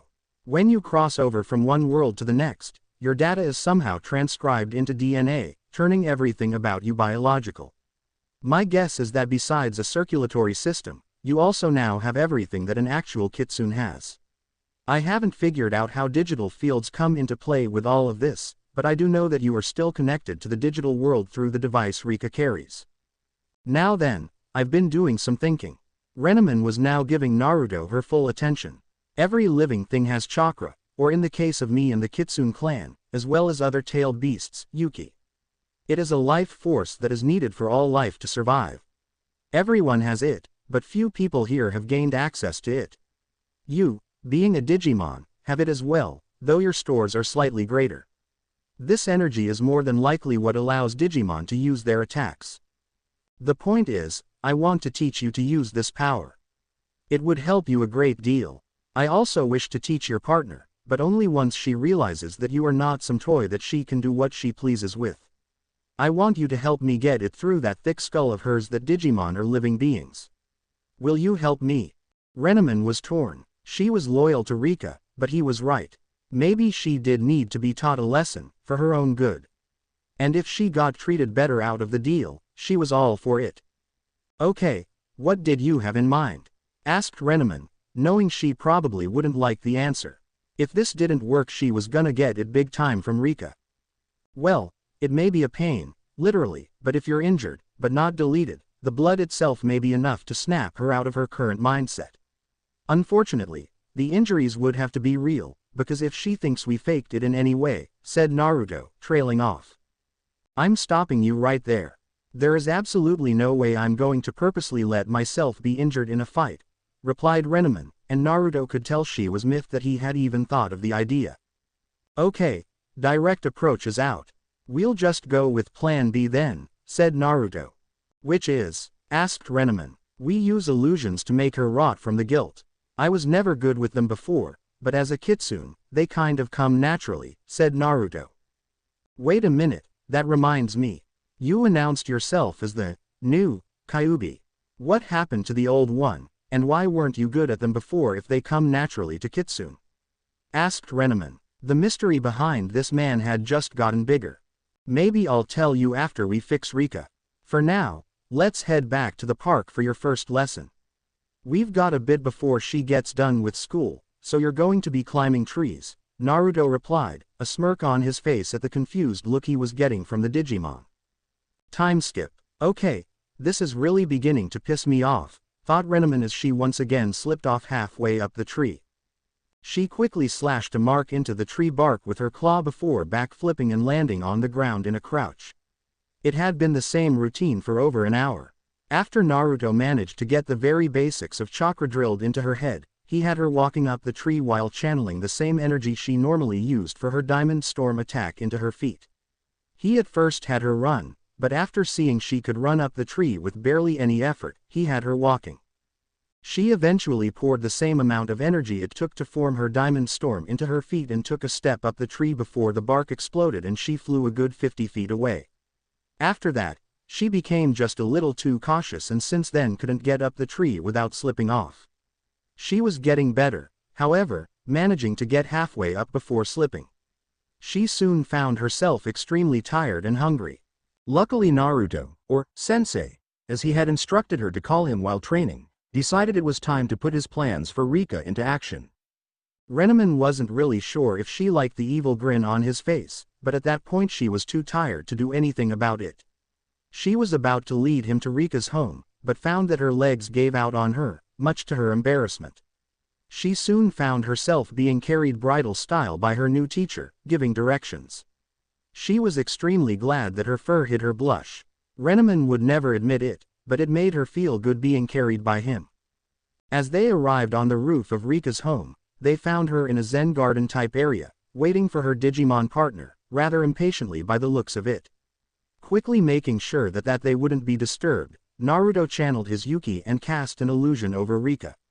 Whether or not it worked was up to her now, and if it didn't, he knew that he may just need to sever the connection between the two. Rika was more than a bit furious. In fact, she was all out pissed. She had gotten home and had called for Renneman, but her Digimon just wouldn't appear. "What is taking you so long?" she muttered to herself. "Knowing you, you probably drove her away." Rika suddenly stiffened. She knew that voice. It was her own. Turning around, sure enough, an exact copy of herself stood smirking right behind her. "Just like every time someone tries to make friends with you, isn't that right, Rika?" Turning around, Rika saw another copy of herself. And why is that? More than likely because of the fact that she thinks she's above everyone else. That others don't matter. She can't even treat Renneman with respect, someone who is more deserving of it than she is, said another copy. Rika looked around and saw more and more copies of herself appearing, making snide remarks about her. Taking out her D-power to see if it was some Digimon playing a trick, she found that the copies were actually her. "First of all, Renneman is something, not someone. Now tell me who you are and what you're doing here," shouted Rika. Naruto, watching from the roof, looked over at his foxy friend who looked more hurt than he had ever really seen. "Really? Because if you would ever take the time to notice, she has feelings, she has a soul. And if you would care to notice, talking down to her does have an effect on her, a very bad effect. If she did leave, she's way better off without you. Because you're so afraid of getting hurt by others, you spend all your time tearing them down instead. Why don't you do the whole world a big favor and drop dead? You are just a thorn in everyone's side, even your family," said another Rika clone. Suddenly, before Rika's eyes, Renneman, her grandmother, and her mother rose from the ground. However, they were completely different. They looked angry, a look that she had never seen on her grandmother in particular. "They're right, you know," said Renneman. "All you do is hurt those around you. Why I ever became your partner is beyond me. All I've ever tried to do was care for you, and you go so far as to try to ignore what I do for you, like you don't need anyone." This time it was her grandmother who spoke. "I may not be the best mother, but at least I try." "Can't say the same for you when it comes to being a daughter," said her mother. Soon, the images of Renneman, her mother, and her grandmother, began multiplying until the garden was filled with them and copies of her. "No, shut up, stop it," shouted Rika, crouching down and clutching her head as if she were in pain, while all the blaming and ridiculing continued around her, increasing in volume until it almost became unbearable. The shadows in the garden spread until the entire area was blanketed by darkness, making the girl shiver from the cold darkness that had replaced the warmth of the sun. "Naruto, stop this, stop it right now," shouted Renneman. She couldn't see or hear what the girl was, but it must be bad. Naruto wasn't listening, however. Watching Rika crouched on the ground, holding her head, Renneman saw Rika begin crying. Suddenly, something inside her snapped and, bringing her arm back, she threw a punch which connected to Naruto's face, shattering his concentration and in so doing, shattered his illusion. Jumping down to Rika, she made her presence known. As soon as Rika saw it was Renneman, she jumped up and tackled the yellow fox and trapped her in a hug, burying her face into Renneman's stomach. As Renneman returned the hug, holding the girl tight, she could hear Rika crying out how sorry she was. While she was beginning to think getting injured in a fight might have been slightly better at this point, she silently thanked Naruto. She slowly sat down and sat the young girl in her lap, still holding her tightly as she cried. After a while of crying, Rika finally got up the nerve to actually speak. Was any of that real? Yes, and no. Everything you saw was an illusion, something that only you and I could see or hear. Everything they all said was actually your own thoughts. The illusion simply plays on these thoughts, and makes them vividly real. The fact that your thoughts were berating you means you know what you've been doing is wrong and you feel guilty. You simply push those thoughts to the back of your mind. "I just brought them out," echoed a voice, as the one she had met the other night revealed himself. "Now that you've seen the light, I have a proposition for you," said Naruto, earning the attention of the 12-year-old. Time skip. The next day. Why did I agree to this? Rika asked herself, Naruto having made her run around the park all day among other exercises, to, as he put it, increase her physical strength and endurance while also increasing her chakra reserves. I could have taken the easy way, But no, I just had to do this on my own. Naruto had told her of a way to increase her reserves greatly by using his Yuki, as he called it, to force open her chakra coils slightly and give her body a slight jump start to produce more chakra. As he put it, she only had slightly more than what was necessary for life to survive. The other way was physical training to increase her reserves naturally. Renneman was still attempting the tree climbing exercise, something that had Rika gaping when she first saw it. She was currently 3/4 up the tree when she sensed it. There was a Digimon nearby, and not a wild Digimon. The energy signature was different. When she mentioned this to Rika, who had just come back from a jog with their new teacher, the exhausted-looking girl seemed to perk up a bit. Reaching out with his Yuki, Naruto found that he could sense the Digimon as well as a human signature, which seemed to have chakra reserves slightly higher than normal in this world, similar to Rika. Barely beginning academy student strength, but it was still above average for this place. Looking around, Naruto quickly saw what appeared to be a strange red lizard, walking with a brown-haired boy. The lizard was a red dragon-like reptile Digimon with yellow eyes, wing-like ears, a long and strong tail, and carried a black symbol on its chest. It appeared to be muscular, yet a little slender with big legs, perfect for fast running. On each of his strangely large hands it had paws and 3 fingers with long claws, and on each foot, it has 2 clawed toes and a claw coming out from the heel. One very indistinct feature was the stripes and triangle patterns on certain parts of its body. On its snout was another black symbol. The boy looked to be about the same age as Rika. He had brown hair and wore a pair of goggles on his forehead. He wore a white t-shirt with a blue short-sleeved hoodie over it. On each wrist was a yellow band. He wore gray pants with a device on hanging from his hip that was nearly identical to Rika's except for the color scheme, red and white instead of blue and white, and he wore a pair of white and green tennis shoes. "Girls, if it's not too much trouble, why don't you test this guy out?" said Naruto, putting his arms around the two. "You heard Fox Boy Renneman, let's go." Takato was in a little jam. He was looking through the park for a place to hide Guilman, but everything was too out in the open. Suddenly, Guilman stopped and growled. Turning to see why, Takato saw the large yellow fox Digimon, Renneman, send a flying kick at Guilman, knocking him back into a fence, nearly breaking him through it. What a lousy fighter. Looking over at a tree, he noticed the girl from his dream standing there, looking slightly winded. Up in the tree stood Renneman, who had jumped back after delivering her kick to his Digimon partner, and some other guy that he didn't recognize. He was dressed in all black aside from his red vest. "It's you, I dreamt you, I saw you in a dream." Takato couldn't even find the words. "If that's your idea of a pickup line, you're never gonna get a girl," said Rika, smirking. Well, thought Naruto, at least the shock didn't knock the wit out of the girl. "Renneman, walk all over him. But we have to do something about that little line of hers," thought Naruto as his sweat dropped. Renneman quickly jumped from the tree and lunged at Guilman, who got up and launched a red orb the size of a Rasengan with a cry of Pyrosphere. Renneman quickly twisted in midair to avoid the attack. The attack itself flew back into the tree Naruto was standing in, making a giant, charred hole in the trunk.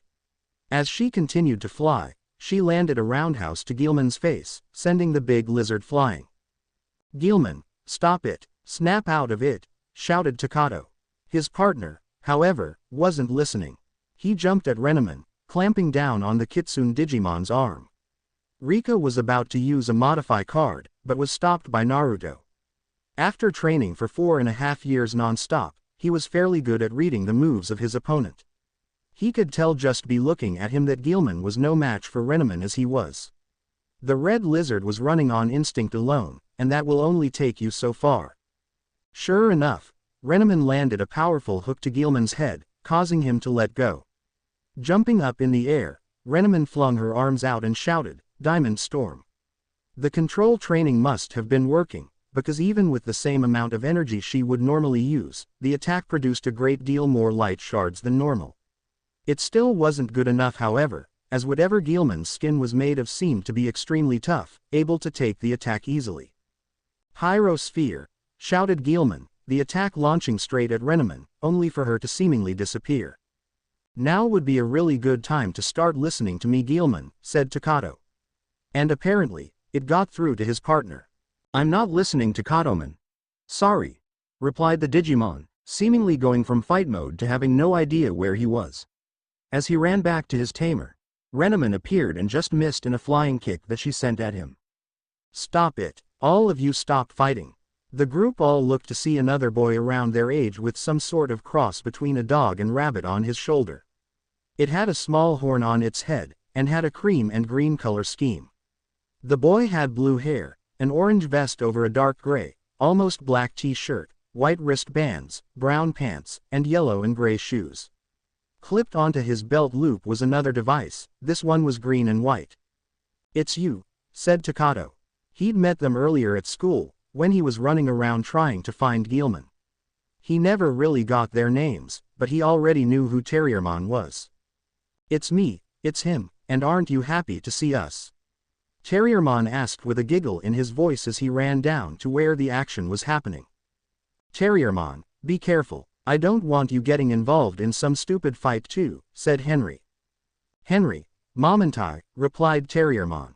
You take it easy, said Henry before turning toward the other two tamers. What are your Digimon fighting about anyway? They're fighting because I wanted to test the lizard's capabilities. Looking up, Henry noticed the Naruto staring at him from the tree, staring him down with an icy look. Why do you need to know them? Just because Digimon fight doesn't mean that's all they can do. Digimon are our friends, they just want to do what everyone else does, replied Henry. Naruto suddenly got the feeling that this guy was gonna be a major pain in the ass. Listen up, because I'm not repeating myself. Digimon fight because they want to fight. They want to fight so they can get stronger. They want to get stronger so they can digivolve, and they want to digivolve so they can get stronger. Following me so far, said Naruto. He suddenly took a step off the branch he was standing on and literally walked down the side of the tree, much to the awe of the four newcomers and in Terriermon's case making him freak out. Whoa, Henry, it's just like those vampires in that movie. Vampires have come to drain us of our blood. Run for your life, shouted Terriermon, jumping up on Henry's shoulder. First of all, I told you to stop watching those monster movies. Second of all, you don't even have blood to drain. What are you worried about? Said Henry. Suddenly he felt something fly between his head and Terriermon's, knocking the little Digimon off his shoulder. Hearing a thunk, Henry turned around and saw what looked like a ninja throwing knife lodged in another tree. Looking down at his Digimon friend, he noticed a cut on Terriermon's cheek, blood slowly leaking from it, shocking all but Naruto, Renamon, who had seen her own blood the day before, and Guilman, who had absolutely no idea what it was. What was that? Asked Takato. I believe that was me proving this guy wrong about Digimon not having blood, replied Naruto, chuckling. You're not gonna be training these losers too, are you, Naruto-sensei? Asked Rika, actually calling him sensei for the first time that day. Now Rika, be nice. Like you, they have certain qualities that need corrected before I would even consider training them in the shinobi arts, said Naruto, ruffling her hair as he spoke, much to her annoyance. And speaking of training, you both are free for today. I just have something to give you each. Something to do on your own in the event you have some free time, said Naruto. Suddenly, 2 coils of Yuki flowed into his hands, forming 2 scrolls which he handed to his 2 students. Renamon, your scroll details other chakra control exercises, ranging from simple to complex. I suggest you don't go on to the more difficult ones until you master the tree climbing exercise. For Rika, those are just ways to build up your reserves, said Naruto before flashing the peace sign, giving an eye smile, and disappearing in a puff of smoke. Come on Renamon, let's go, said Rika, sticking away her scroll before heading home, Renamon disappearing into thin air, leaving the other 4 staring, mouths agape. Takataman, I'm hungry. Upon hearing this, Takato promptly faceplanted. What they didn't notice was that Naruto was still quite close. He figured he'd watch these 2 for a while. After the fight, the first thing they did was head to some old empty tool shed where they decided to hide Guilman. Apparently he had made some trouble and followed Takato to school. He waited until they were gone before going to talk to Guilman. Hours later, Takato came back to the shed, carrying bags of food for Guilman, only to find that Guilman wasn't there. Dropping the bags, he quickly ran into the shed and right into Guilman, who shimmered into existence. "Whoa, Takatoman. What's wrong?" asked Guilman, honestly confused as to what happened. Where were you? How did you just appear?" stuttered out Takato. "That nice person Naruto showed up and did something to the building. I was here the whole time and you didn't see me," said the Red Dragon Digimon, before sniffing the air. "Do I smell bread?" he asked. Wait, you mean that guy from the fight earlier?" asked Takato. "Yeah, he was really nice. He made the place bigger for me too." Indeed, a large chunk of wall in the back was missing. Not enough that it broke through, but it did give the impression that there was more room in the shed. There was also no longer a floor, just a bunch of dirt, which Guilman seemed to be attempting to make bigger by digging down deeper himself. As he was looking around, Guilman grabbed the bags of food and began eating hungrily. Renneman was sitting on the roof of Rika's house, reading through the scroll she had been given. Just because he didn't want her trying anything more complicated than the surface walking, tree climbing exercise, it didn't mean she couldn't read ahead. She couldn't wait to move on to water walking. "How's it going?" asked a voice from behind her, startling her until she realized who it was. As he came and sat down next to her, she pulled him into a hug, something he really wasn't expecting. "I never did get a chance to thank you for what you did, for both Rika and me." "You really didn't have to," she said. "True, but that doesn't mean that I didn't want to. And I'm sorry I wasn't listening to you when you told me to stop. My concentration may have been on using the illusion, but my mind was elsewhere," replied Naruto, sighing. "What do you mean?" asked Renneman, releasing him from the hug, causing both to wish she hadn't. "That's a little personal, but I figure you should know, as well as Rika, but I can tell her later." "I wasn't always like I am now. I was human once. A few days ago, real time actually. In the world I came from, ninja were all too real, which is how I know most of the things I do. I was a ninja for Konoha, the village hidden in the leaves. On the day I was born, the Kyuubi before me attacked our village. Konoha had become corrupted by its own power and prosperity, and as such had to be destroyed to start anew. In order to save the village, my father, the village leader at the time, summoned the god of death to seal her away inside me. For my entire life, I've had people calling for my death. Instead of presents on my birthday, all I had to look forward to were the beatings which, while they were a common occurrence, got far worse on my birthday." At this, Renneman's 3 digits closed into a fist. "Eventually, I became a ninja, doing missions, helping people. But that all stopped when my best friend, my so-called brother, Sasuke Uchiha, defected from the village. I was sent to bring him back, and he tried to kill me several times. I think he may have succeeded once, but I was revived by Kyuubi's Yuki. After the fight, I decided to hell with all of it. Kyuubi brought me into my mind and gave me a choice. I could continue living as I was, or I could take her power, making me her son and new Kyuubi. As you can see, I went with the second option. After that, Mom brought me here. The reason I didn't come out of the tree is because I was training. In my mind, I can speed up time so that a minute out here is a week in there. However, holding it for so long caused my mind too much stress and I passed out. I think you know what happened next. Anyway, as I was performing the illusion, Rika reminded me of how I was treated in the village. I was given no respect, was called names, treated as less than what I really was. And in my mind, what I was doing was punishing them," he finished. The two just sat there for a moment before Renneman once again got closer and hugged him. This time though, he returned the hug. They sat there for what seemed like hours, until they eventually fell asleep, neither wanting to break the embrace, and lay there sleeping in each other's arms. Naruto awoke the next morning to the rising sun.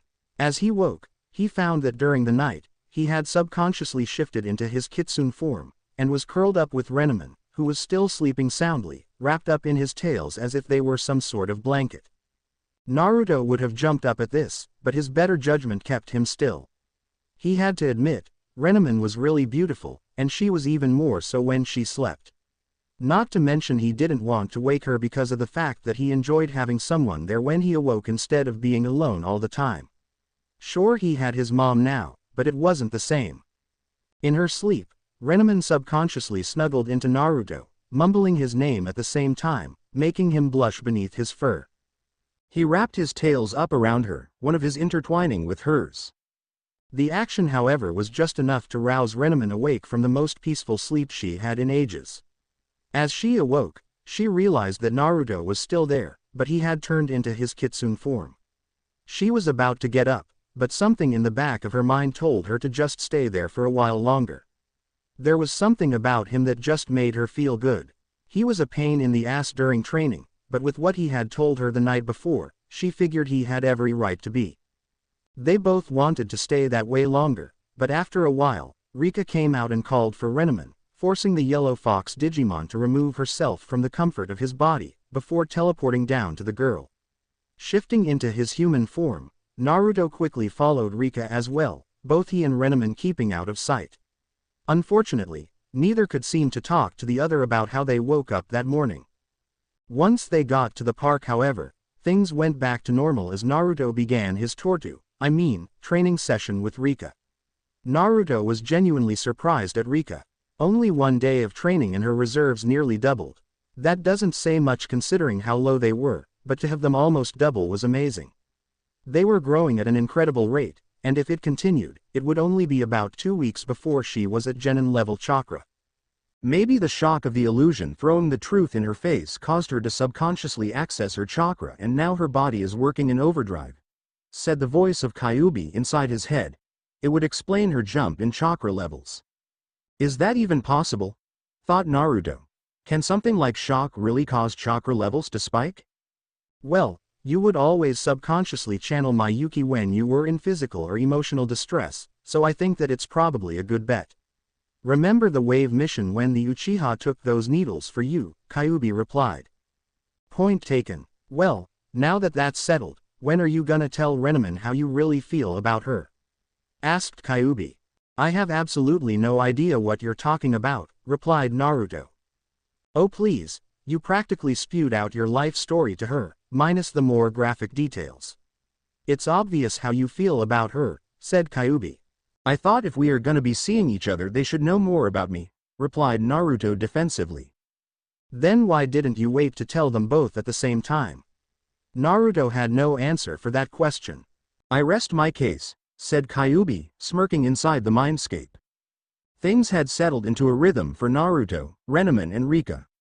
While the girl was at school, Naruto and Renamon would spend the day on her own training. Once Rika arrived home, they would find her, before continuing training all three of them. Rika had been excelling in her training, as predicted. Her chakra was indeed increasing by the day. Though as they approached the 12th day, she seemed to begin growing by less and less, indicating a decrease in her chakra production. By the time it had stopped, she was at about a low genin level of chakra. Not a large amount by Naruto's standards, but now they could begin teaching her how to use it. Every once in a while, Naruto would run into either Guilmon or Calamon, and each time he got more and more curious to see more Digimon in action. With as diverse a species as Digimon were, he was sure to see some cool-looking ones. Although Rika and Renamon had destroyed several Digimon, none of them appeared to meet Naruto's expectations of cool.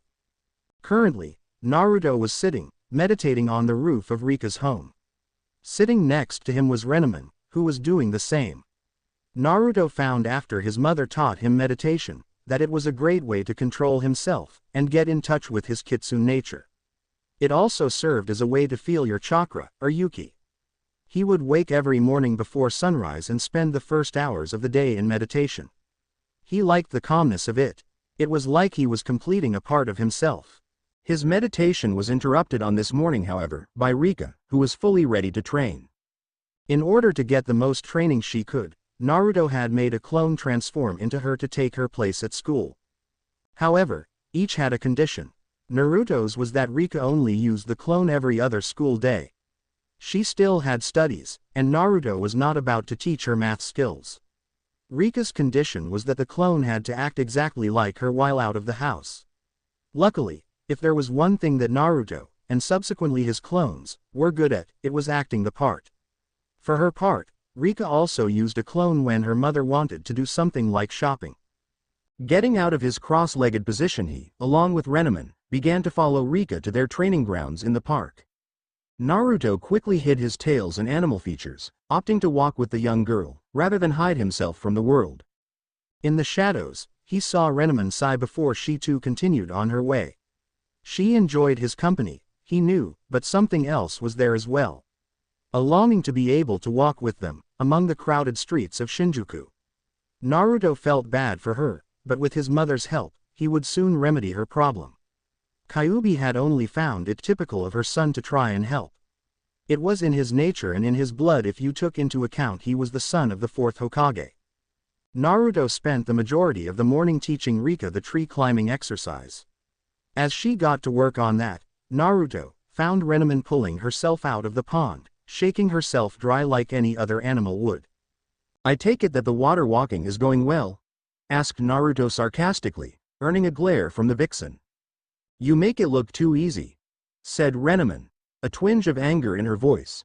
But Naruto could tell it wasn't directed at him, but at herself for not being able to perform the exercise. "You forget that I have far more practice under my belt than you," replied Naruto, stepping expertly out onto the water, taking Renamon's hand and walking out with her into the middle of the pond. Albeit a bit unsteadily, as she was supported only by him. Renamon was immensely glad that her fur hid the blush that was forming on her face. "You let me fall in, and I will rip your throat out," said Renamon, once she found the words to speak. "Well, cross that plan off my list," said Naruto, chuckling slightly. He knew what she was referring to.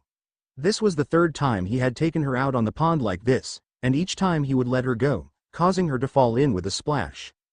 "By the way, I have something for you," he continued, "something that I think you'll like." "What is it?" asked Renamon, her voice shaking as her foot partially slipped into the water before she managed to right herself. "You'll see soon enough. Just focus on that thought and close your eyes," he said, his student doing so. After what felt like several minutes, she decided to ask. "What am I supposed to be?" She opened her eyes as she said this, and was startled to find Naruto nowhere in sight. What was really surprising was the fact that she had yet to fall in. But that surprise, unfortunately, caused her to lose her concentration, making her fall into the water with a splash. Pulling herself from the water, she once more shook herself dry before going to find Rika. The girl was making progress, getting about 5 feet up the tree before falling. Naruto had patted the ground beneath her, as Rika wasn't quite as tough as either of them. And speaking of the real kitsune in the group, he was leaning against a different tree, giving Rika pointers on how the exercise worked. Walking up behind him, she smacked him in the back of the head, causing him to fall over and faceplant. He could have easily dodged, but she knew he wouldn't. He had to allow her to get back at him. He always did. "No throat ripping?" asked Naruto, getting back up, rubbing the back of his head. "Not unless I don't like your gift," replied Renamon, taking a place on the tree beside him. While she wouldn't admit it, she felt better being around him. Like her, he wasn't human. In fact, he was a real version of her. It made her feel less alone. "Oh, I can almost guarantee it," replied Naruto. "Well, can I see it?" asked Renamon. "Well, I suppose," said Naruto. "Close your eyes." Renamon did as she was told, and could feel Naruto fiddling with something around her neck. "Okay, you can open now," said Naruto. When Renamon opened her eyes, she found them traveling to her neck, where 2 separate necklaces hung. On each was one half of the yin-yang symbol. "It's great, but you kind of built up a hype for nothing, Naruto, no offense," she said. "That's what you think," replied Naruto. "Put the 2 halves together." Doing as she was told, she took both pieces in her claws, before sliding them together. As they both fit in place, she felt a warm sensation from the neck ornament, and a rush of wind forcing her to close her eyes. When they opened again once things had subsided, the world seemed different to her. For some reason, things were in a new perspective. She took the now complete yin-yang and held it in her hand. "Wait, hand?" Rushing to the pond, she looked at her reflection, only to find a human face staring back at her. Shouting in surprise, she fell over on her rear, which caused her to realize she no longer had her tail, which she normally would have fallen on. It was now gone, nothing but a human tailbone in its place. "What did you do?" she asked Naruto, who had walked up behind her. "I'm human." She took notice of the fact that her voice had gotten slightly higher pitched. Correction. You look human. Embedded in that necklace is a seal that when activated, allows you to take a human form. You still have all your abilities, but now you don't have to hide in the shadows all the time, replied Naruto. You can cancel the transformation by separating the two pieces. The clothes you are wearing are just there from the transformation and can be changed. Whatever you are wearing when you cancel the transformation, you will be wearing when you activate it again. Renneman looked at herself in the water. Blonde hair flowed from her head to the small of her back. She was wearing some odd clothing though. Little did she know it was the same outfit Naruto once saw on a jonin by the name of Kurenai Yuhi. He just modified it a bit. He didn't know much about clothing, but he thought it would be better than having her naked after her transformation. Like him, she had whisker-like markings, but she had only 2 on each cheek. She had a figure most people would kill for, slender, curvy in the right places, but at the same time it was athletic. The one thing she recognized about herself was her eyes. However, they now existed in fields of white instead of 2 black abysses. It is also functional. While I'm sure you prefer your Digimon form, with human hands you will be able to make hand seals for jutsu and the like, said Naruto, causing the vixen to widen her eyes in realization. Before Naruto could blink he was trapped in a hug. Renneman's human form was maybe an inch or 2 shorter than his. Given he chose the form of an 18-year-old, that would make Renneman about the same. Realizing what she was doing, she pulled away, this time a blush fully visible on her face. Turning around, she pulled the pieces apart. It took a bit of effort, meaning it was obviously designed to not just fall apart at inopportune moments. Once the pieces were separated, she looked at her hand. Her form looked like a glass layer around it was shattering, breaking up into glowing, dust-sized particles. In about 3 seconds, it was done, her form now once more her own. Turning back to Naruto, she bowed. Naruto, thank you. This is the most wonderful gift I've ever received, she said. Come to think of it, it's actually the only gift I've ever received, she thought. My pleasure. I saw the way you looked at Rika and me walking the streets. It was a look of longing. Now, you don't have to look that way anymore, replied Naruto, smiling. She once more pulled him into a hug. You know, she said, I don't think I've ever been given any kind of present before, this means so much to me. Well, you're worth it. You deserve it, said Naruto, getting in closer. Inside Naruto, Kyuubi was waiting with bated breath, sitting in an easy chair, munching on popcorn as if watching a movie. This was the moment she had been waiting for. Since Renneman and Naruto had met, she had known they were made for each other. She had messed with his body a bit, causing his hormones to race a bit more than usual, making him produce pheromones that she was sure Renneman could pick up on. And every time Naruto touched Renneman, she would send a blast of Yuki into the vixen, doing the same to her. She didn't think it was bad. It was still them in technical control. She was just playing biological matchmaker. Just as the two were nearing a kiss, a string of curses broke the moment. All of them coming from Rika. All of them words that no 12-year-old girl should know. Naruto and Renneman looked at each other for a moment, before going to check on the human member of the trio. Kyuubi had fallen back in her chair, near tears. She had been so close. Rika, what is it? Asked Naruto, casually walking up to the girl, who was on her back, lying on the padding Naruto had placed there. I cannot get this. You and Renneman make it look so easy. I can't get more than 5 feet, and I keep getting less and less now, she said between deep breaths. Well, first off, it wasn't easy for me, Rika. It took a week of practice before I could get to the top. My first few times, I slipped off. Then I put in too much chakra and got blown off the tree about 50 feet, replied Renneman. And you're not going any farther because you've probably exhausted yourself. This is your first day of doing it, and your chakra is still fairly low by shinobi standards. Let's go get something to eat and then call it a day, finished Naruto, helping the girl stand. It took a moment, as her legs were like jello at that point. Renneman activated her transformation, and Naruto decided to get her some new clothes first. So, after Naruto acquired something for Renneman to wear, a normal gray t-shirt, some blue jeans, and a pair of white tennis shoes fit the bill nicely, they were off.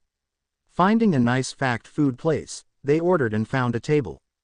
Naruto noticed that Renamon seemed to enjoy herself greatly. Normally she wouldn't be able to enter a place like the restaurant. But now, she could just blend in with the rest of the world. She and Rika had come a long way in the past few weeks. Not only in training, but in their relationship with each other as well. During a fight with another Digimon, Rika and Renamon had become more in tune with each other. If people thought Rika was good before, they should see her now. With her thinking more clearly, and taking Renamon into account, she was coming up with combos nobody else would even dream of. What was troubling to both Rika and Renamon, however, was the fact that Renamon still hadn't digivolved. However, Naruto thought it may be from the fact that there was really no reason to. Renamon could take on mid-level champion Digimon on her own. Considering nothing higher than that had been bio-emerging, she was pretty well off in her current form. But the two had developed a bond outside of the fight as well. If Naruto could describe it, the two were practically family at that point. As training went on, Renamon had settled into an older sister, or even motherly role, helping Rika out when needed, giving advice, and Rika seemed to accept it without complaint. Naruto couldn't help but understand her. She loved her mother to death, but they had nothing in common, neither able to understand the other. So, Rika began looking to her Digimon as a replacement, in a sense. Once they had finished eating, they left the restaurant, and just walked around town for a while, Renamon again showing signs that she was enjoying it immensely. Eventually though, Renamon began to sense a familiar presence. Stretching out with his senses, Naruto too could sense Takato and Guilmon coming nearer. "Ladies," he said. "Why don't we see if these guys have learned anything?" Both girls nodded, before all three of them entered a parking garage. Only a few moments later, both Tamer and Digimon entered, Guilmon looking to once more be running on instinct alone. "Guilmon, would you just hold on and listen to me for a second?" shouted Takato. Guilmon didn't even seem to hear Takato, instead sniffing the air, before sending a pyrosphere at a nearby car. If Takato wondered what he was up to, he didn't need to wonder for long.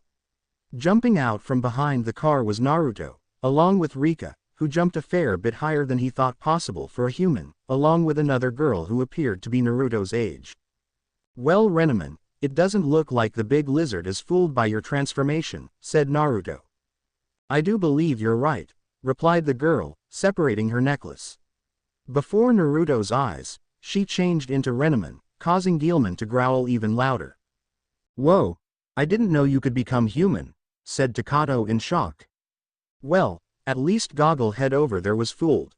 Though really, that's not saying much. You could stick on a mask and he probably wouldn't recognize you, said Rika, smirk on her face, gaining a chuckle from Naruto. "Hey, what's that supposed to mean?" shouted Takato. "I rest my case," replied Rika. "Renamon, go whip lizard breath into shape." "With pleasure," replied the Digimon, disappearing before reappearing in front of Guilmon, landing an uppercut to his stomach, lifting him into the air. Turning, she threw a kick, launching him back into the cement wall. The red Digimon stood up before shaking off his injuries. "Ow!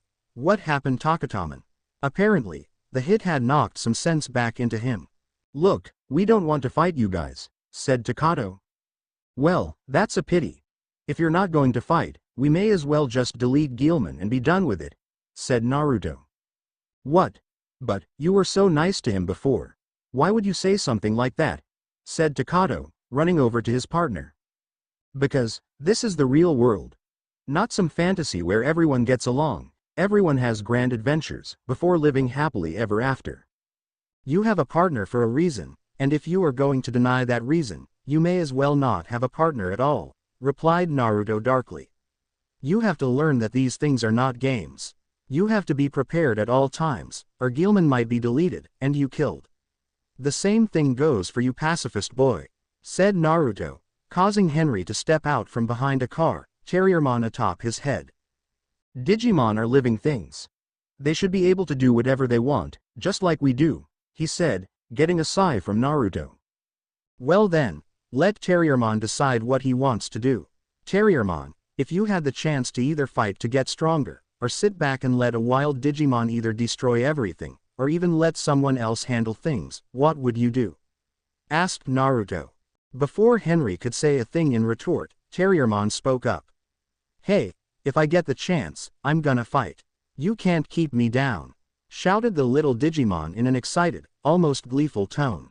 Terriermon, shouted Henry. Oh, let's just get things over with, said Renamon, jumping high in the air, shouting, Diamond Storm. Hundreds of light shards flew out from her outstretched arms. Unfortunately, Terriermon at that moment jumped off Henry and ran over toward Guilmon, right in the path of Renamon's attack. The Vixen Digimon's eyes widened. Move, she shouted. I can't stop the attack. As the Diamond Storm launched, Henry ran toward his partner. Terriermon, he shouted again, when suddenly his D-power suddenly lit up and began vibrating. Digivolution, said a synthetic-sounding woman's voice from his D-power. Suddenly, Terriermon was engulfed in what seemed like a cocoon of green light, making it impossible to see what was happening inside it. It surrounded the little Digimon, while inside they could hear Terriermon cry, Terriermon Digivolve 2. The cocoon expanded, before it seemed to become unstable and burst. Gargomon, shouted the now champion-level Digimon. Looking at him, everyone's eyes widened, Henry muttering a barely audible, he promised he wouldn't. Naruto took a look at him. He was by far much bigger than Terriermon, standing nearly taller than Rika. He had the same general color scheme, just different patterns and a slightly darker green than his rookie form. He had an ammo belt strapped around his body and was wearing blue pant. He had a red diamond between his eyes, and 2 red markings on each cheek. But the biggest change was his hands had become 2 Gatling guns, with metal fingers. Suddenly, Terriermon, or Gargomon as he now was, began blasting everything in sight. It was clumsy though, as if he was trying to stop himself, but he didn't seem to know how. This is what I was afraid of, said Henry. He just isn't ready for that kind of firepower yet. He's out of control, shouted Renamon, who had appeared next to Naruto and Rika. Ya think, said Naruto, getting a glare from Renamon. Sorry, he said sheepishly. Pulling out her D-power, Rika got Renamon to focus and got the information she needed. Gargomon, Terriermon's champion form, what a difference. His attack's Gargo laser, whatever that means. She put away her D-power just in time to see Gargomon giggling at the 3 of them, his Gatling gun hands pointed directly at them. I'll stop this gun bunny, said Renamon, before disappearing and reappearing in the air above Terriermon. She landed on the ceiling of the parking garage, sticking there, much to the amazement of Takato and Henry. Using it as a rebound point, she launched herself at Gargomon, but the Digimon turned quickly and swatted her away using his metal hands, knocking her into a car, leaving an impact in the hood. Before he went to help, Naruto heard a sad sigh. Turning, he saw Calamon, red triangle glowing, sitting on the hood of a car. Doesn't he know he doesn't have to be like that? Asked the little Digimon sadly. Turning back to the fight, he saw Renamon still attempting to stop Gargomon, jumping on the new champion level's back. However, he soon threw her off, into the cement wall. She impacted so hard that it actually knocked her out. Gargomon then turned his attention to Rika, who was backed up against a support for the roof. Gargomon began firing, and Rika jumped high, sticking to the support. However, as she hadn't mastered the exercise, she soon fell, falling into the path of Gargomon's blasts. She closed her eyes, as she prepared for the inevitable. However, all she felt was the cement of the garage. Looking up, she saw Gargomon blasting Naruto instead of her. Her teacher was standing in as a human shield and was walking toward Gargomon. She saw that he was being riddled with the blasts. She was shocked at how he walked through the hail of fire, shredding his skin.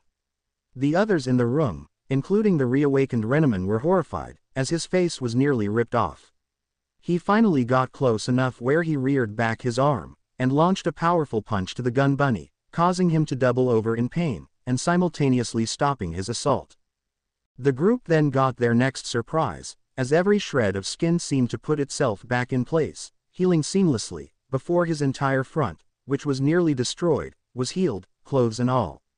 His eyes were hardened, and they weren't glaring at Gargomon. They were aimed at Henry. You really are an idiot, aren't you? He said, before he pulled his hand up to Gargomon's face, his finger held back as if he were going to flick the Digimon. And that's just what he did. With that simple flick, Gargomon was blasted through the wall, and several chunks of debris landed on him. Before everyone's eyes, he digivolved into an unconscious Terriermon. Terriermon! Shouted Henry, who began to run for his friend, but he was suddenly slammed up against the wall, held up by the collar of his shirt, courtesy of Naruto. What are you doing?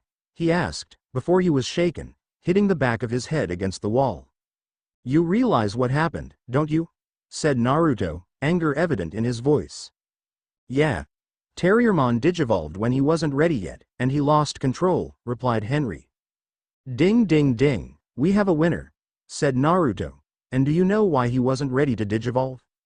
Henry was silent for a moment, showing that he didn't seem to know the answer. Don't know. Ah, that's a shame. Thanks for playing, and here's your consolation prize. Let's show the kid what he's won, said Naruto, flinging Henry through the hole formed by Gargomon, causing the boy to land next to his unconscious partner. The answer is simple, continued Naruto. Terriermon wasn't ready to digivolve, because you haven't let him train for it. And how do you train him, you may ask? Well, the answer is simple. You have him fight other Digimon, until he is strong enough to handle the power without losing himself to it. Henry just looked down in shame, the truth of Naruto's words eating away at him. I think we've had enough sparring for one day, ladies, let's go, said Naruto, Rika nodding, Renamon reforming her necklace, causing her to once more transform into a human, before the three of them walked away. Maybe you were a bit too harsh on him, said Rika as they arrived outside.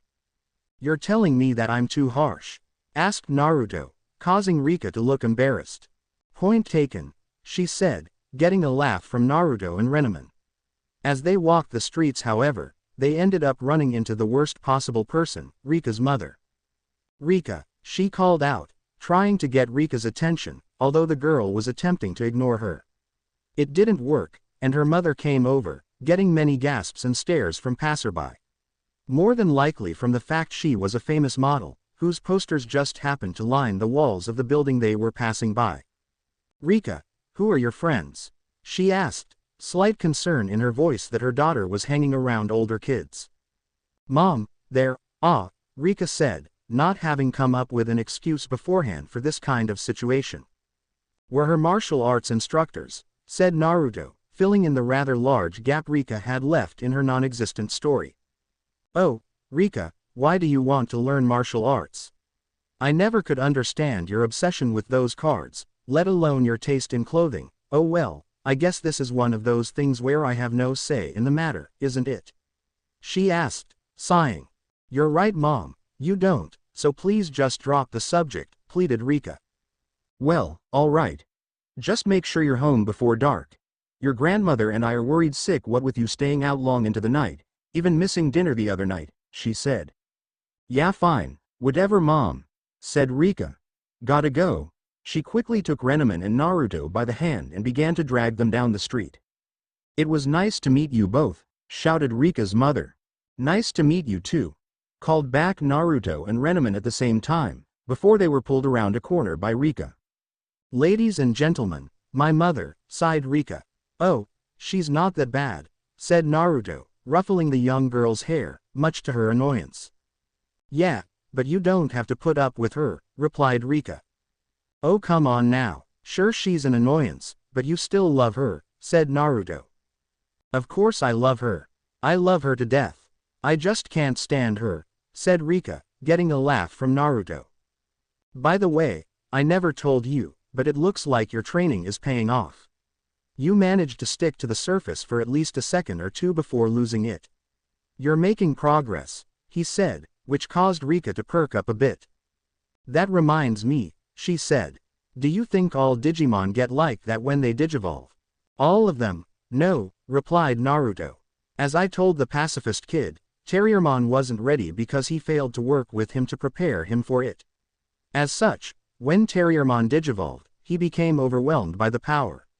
Such a thing wouldn't happen with Renamon. She's already well capable of handling the power, she's just never had a reason to digivolve, like Terriermon did. Had he not done it, he would have been deleted. Renamon nodded in confirmation, and Rika let go of a breath she hadn't known she was holding. Naruto would have said more, but suddenly felt by this time familiar, weight on his head. Reaching up, he pulled Calamon off his head, the little Digimon happily giggling at him. "Hi," he practically shouted. "Hi there Calamon, whatcha up to?" asked Naruto. Naruto, who is this?" asked Rika, who had never met Calamon before. Renamon knew who he was, but only from the fact she spent more time with their teacher than Rika did. "Hi, my name is Calamon," shouted the white Digimon happily, extending his ears and flying over to land on her head. My god, how can that freak stand to carry Terriermon on his head? This little guy is heavy enough," she said, causing Calamon to giggle. "So, Calamon, I saw you in the parking garage," said Naruto, with his arms crossed, making Calamon look sheepish. "What did I tell you about trouble?" To stay out of it," replied Calamon. "Exactly," replied Naruto, smirking ever so slightly. "So, any new Digimon we missed?" Naruto had been using Calamon to his advantage, having him snoop around for more tamers or Digimon that managed to escape their detection. Calamon easily agreed, thinking it was a game of I Spy. "Oh yeah," said Calamon, his ears retracting. "I met this one, but he didn't want to play with me. He told me to get lost, and then he threw fire at me." "Okay, we'll have to keep our eye out. He might be a troublemaker for us in the future," replied Naruto. "Future? What about right now?" Bada boom. Naruto was suddenly hit in the chest by a ball of fire. It didn't do much, but it was rather an annoyance for him. "Yeah, you humans are all the same." Naruto looked up and saw a strange creature on the lamp post. It seemed to be wearing a purple full-body suit. He wore red gloves and a white bandana. The top of his head had horns that appeared as though they hung limp, and he had a white face, with green eyes, a black mouth, and a small black nose. On the front of his outfit, he had a yellow smiley face which had razor-sharp teeth. All in all, he would look pretty intimidating. That is, if he was taller than Rika's hip, which he most certainly was not. First off, only the red head's human. Secondly, Naruto disappeared, before reappearing, balancing on the same light post as the strange little Digimon. Grabbing him, Naruto disappeared again, before Rika and Renamon felt something grab them, and they too disappeared. They reappeared at their training ground. Rika doubled over, vomiting a little. "Okay," she said, "remind me never to do that again. If that's first class, I think I'd prefer coach, thank you." "Whoa, how do you do that?" said the Digimon. "Rika, can we get a name?" asked Naruto. "No need Blondie," said the Digimon. "Name's Impmon. I suggest you remember it," he said, and Naruto found he was reminded not of Sasuke, but of himself. "Hey, what you looking at Blondie? You got something to say to me?" Impmon asked angrily. Bada boom. With that, another fireball was thrown, hitting Naruto square in the chest, knocking him back a moment. "Yeah, that's right. Even with that trick of yours, you humans still ain't a match for me." Bada boom. He threw another fireball at Naruto, but his eyes widened when Naruto reached his hand out and grabbed the fireball in midair, snuffing it out. "That's really beginning to piss me off," said Naruto. Holding out his hand, palm facing upward, a new fireball, this one the size of himself, appeared blazing in his hand. "You continue to throw fireballs at any of us, and this one goes up your digital ass, you read me," said Naruto, causing Impmon to back away, eyes wide, muttering apologies, how it was all just a joke. "I didn't know you could conjure fire, Naruto," said Renamon. "Yeah, well, you see, I'm a wind elemental myself, but Mom is good with all the elements.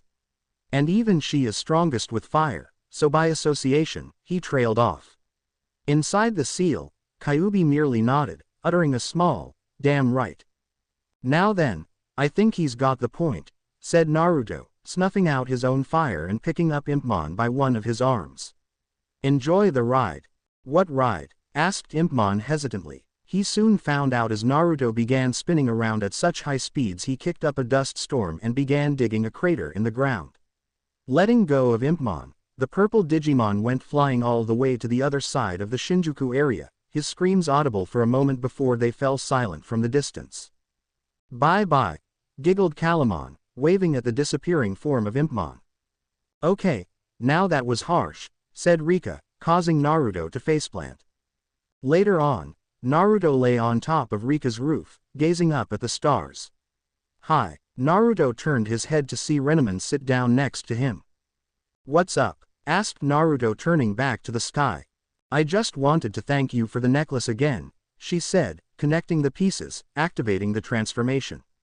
It means a lot to me, what you've done. And not just this. You've done so much for both me and Rika. Naruto didn't look at her, he just kept staring up, a faraway look in his eye. You know, he said, if I had been told a few weeks ago that my best friend would try to kill me, that I'd become the new Kyuubi and be sent to a new world to live out my life, I probably wouldn't believe them. In fact, I'd probably have to beat some sense into them, he chuckled. But now, I wouldn't want to be anywhere else than here. Turning to look at her, he continued. Once I came here, I had no thoughts or beliefs that I would ever be able to live life in any semblance of the one I once lived. But things here are more exciting than I could ever have expected. You know, meeting you and Rika was quite possibly one of the greatest moments of my life. Renamon blushed at that comment. And since she once again had her transformation active, nothing but the cover of night hid her blush. I'm glad I met you too, Naruto, she said. The two locked eyes for a moment, and they seemed to get closer and closer, until their lips finally met in a kiss. Soon the kiss got deeper and deeper, until they lost themselves in it. Inside Naruto's mind, Kyuubi was absolutely ecstatic. The two eventually broke the kiss, needing to come up for air. Once they did, Naruto took Renamon's necklace, separating the two pieces, undoing her transformation, before they became entangled in a battle of the tongues. Naruto once more awoke to the sunshine in his kitsune form, he and Renamon snuggled closely together. The two hadn't gotten to anything more than kissing and snuggling, but that was good for both of them. Renamon began to stir at that moment. Do we have to get up? She asked. It's Rika's day to go to school, replied Naruto, using his tails to hold her closer. Renamon just sighed in contentment, picking her head up before again locking lips with Naruto. Good, said Renamon. That leaves us the day to do whatever we want. With that, she moved in as close as they could possibly get, pressing her head into him, before falling back to sleep. Naruto just chuckled, falling back to sleep as well. The next time they woke, it was Renamon who woke first. She looked up. Based on the position of the sun in the sky, it was about noon, and she was beginning to get a bit hungry. Getting up and stretching, she yawned a bit loudly, before nudging Naruto awake. He tiredly got up, before he too stretched and yawned, shifting back to his human form. Let's go get something to eat, said Renamon, activating her transformation. I'm starving. You know, I am too, replied Naruto. Shall we? He asked, holding out his hand, which she took, and the two of them vanished from the roof. Reappearing in the middle of the city, they found a nice restaurant, a little more elegant than the fast food place from the day before. Luckily, Naruto had plenty of money. Both girls knew he was a thief, but they thought that was the least of their worries. After being seated, they both ordered, Naruto ordering a rack of barbecued ribs while Renamon merely ordered a garden salad. Both had only water to drink. They ended up talking with each other so much that it was surprising they even ate anything. Naruto discussing with Renamon things like her life in the digital world, his home village, and every other topic they could think of. Outside of Naruto spilling his life story, they hadn't really talked in depth about the subjects. Once they finished eating, Naruto paid the bill, along with leaving a very generous tip. They then spent the rest of their free hours walking around the town, looking for the entire world as if they were two normal human beings. As they walked, Renamon wrapped onto his arm and leaned her head on his shoulder, fully content. As they continued to walk, they stopped paying attention to where they were going, eventually walking straight into somebody. The person in question stood slightly taller than Naruto himself, and had blonde hair, and wore a suit and tie and a pair of sunglasses. Whoops, sorry, we weren't exactly watching where we were going, said Naruto, moving around the man. Well, you should pay more attention, the man said as his cell phone rang. Even as they were walking away, the keen hearing of both Digimon and Kitsune could hear the conversation. Sir, came a female voice on the other side of the line. What is it? A bio-emergence? The man asked, and Naruto and Renamon tensed up. He knew about the Digimon. No sir, said the female. Not only have we tracked that anomaly again, but you and it just passed one another. All three sets of eyes widened at this. As the man turned around, both Naruto and Renamon made a run for it. However, running at normal human speed didn't seem to work, because the man was gaining on them. Running into an alley, the blonde man entering mere seconds after them, they both jumped on separate walls on the sides of the alley, using them as stepping stools to launch themselves high into the air. Naruto turned and blew a raspberry at the man, before he and Renamon grabbed onto each other in midair, and immediately Naruto used Shunshin to make them seem to disappear into thin air. The man cursed as the two disappeared, before pulling out his phone again. Keep an eye out for that thing. Whatever it isn't human. And I think there's either two of them, or he's hanging out with a Digimon.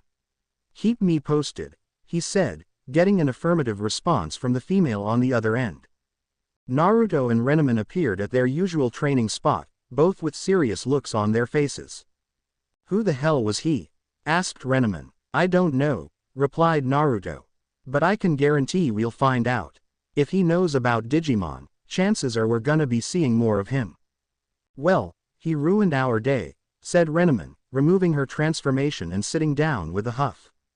Not necessarily, replied Naruto. We still have a few hours until Rika gets done with school. What do you want to do? In less than a second, he was tackled by Renamon. Some time later found Naruto and Renamon once again lying together, Naruto in his kitsune form, Renamon snuggled close to him. Once again, they hadn't gone much farther than a major makeout session, but they were pretty sure if they kept going things were going to escalate. It was a good thing they didn't, because moments later found Rika coming nearer. Once they sensed the girl, both quickly got up and Naruto transformed back to his human form, so as not to draw the young girl's suspicions. Once Rika entered the area, Naruto had her begin with a jog around the park, his clone leading the way, while Renamon moved once again to water walking. This time, however, she seemed to have decidedly less problems than before. She was far from mastering it, but she could stay above the water for a good 5 minutes before falling in. Once the jog was finished, Naruto saw that Rika too was making progress. It appeared that all she did need was a break, because she could now get between 8 to 10 feet up the tree without falling. Naruto instructed her that when she was going to fall, to push herself off the tree and flip so she could land properly. He was very proud of both of his students. Whoa, since when can humans do that? Said an annoyingly familiar voice. Naruto turned around to see Impmon standing on a tree branch, watching Rika. Well, as you can see, humans are not all weak. Only some of them, but I wouldn't call them weak if I were you, replied Naruto, leaning against the tree. Oh yeah, why's dat? Asked Impmon. Instead of an answer, Naruto hit the tree, causing it to shake severely, knocking the little Digimon off of the branch and onto the ground. Like I said, I wouldn't call them weak if I were you. Unless you have the power to kill one of them outright, which I don't think you do, you have no right to say that, said Naruto. Impmon looked angry at that, but before he could voice his opinion, he remembered Naruto's threat from the day before and kept his mouth shut. But you know, what you lack in power, you make up for with creativity and trickery. I like that, continued Naruto. You do, said Impmon quizzically. Of course, replied Naruto. I'm a prankster by nature. One of the best in the business, I might add, and I can tell you, there isn't much better than pulling off a successful prank, said Naruto, chuckling slightly at the memories of some of his more hilarious and successful pranks. Dyeing all the Hyuga's clothing pink, painting the Hokage monument. Hell, when he was 5, the Uchiha clan had to leave their compound for a week until the smell from his greatest stink bomb diminished. Oh man, don't I know it, replied Impmon. Well then, why don't you go out and have some fun? All we're doing is training here, said Naruto. Alright bub, but I'll be back. You got some tricks that I think I might like to have up my own sleeve. Bada boom, and with his last cry, he was off. Naruto just shook his head, before he was grabbed from behind by a familiar furry figure, which rested her muzzle on his shoulder. So how is she doing? asked Renamon. Naruto turned around in her grip so he could face her. She's making progress. Really quickly too. What about you? He replied, kissing her. Well, I've figured out how to stay up, but now I need to master it so I can move on to the next part, she replied. You mean channeling it to different areas in order to, say, fight on the water? He asked, getting a nod in the affirmative. Well, we'll work on that sometime, he said. So, why were we waiting to do that again? Asked Naruto. He and the yellow-furred digital vixen were sprawled out on the roof of a building near the park. Renamon merely muttered some incoherent words and snuggled up to Naruto. She had earlier begun to feel a more intense attraction to Naruto. Even more so than just that morning. After grabbing Naruto away from Rika, they had searched out the park, but could find nowhere remote enough not to be caught, so instead moved to the top of one of the buildings across the street. Once arriving at their destination, Renamon was very happy that they could finally get intimate, and did they ever. It was the first experience of sex either had had, and both were definitely willing to do it again. Chuckling at the vixen, Naruto merely wrapped his arms, legs, and tails around her and kissed her forehead.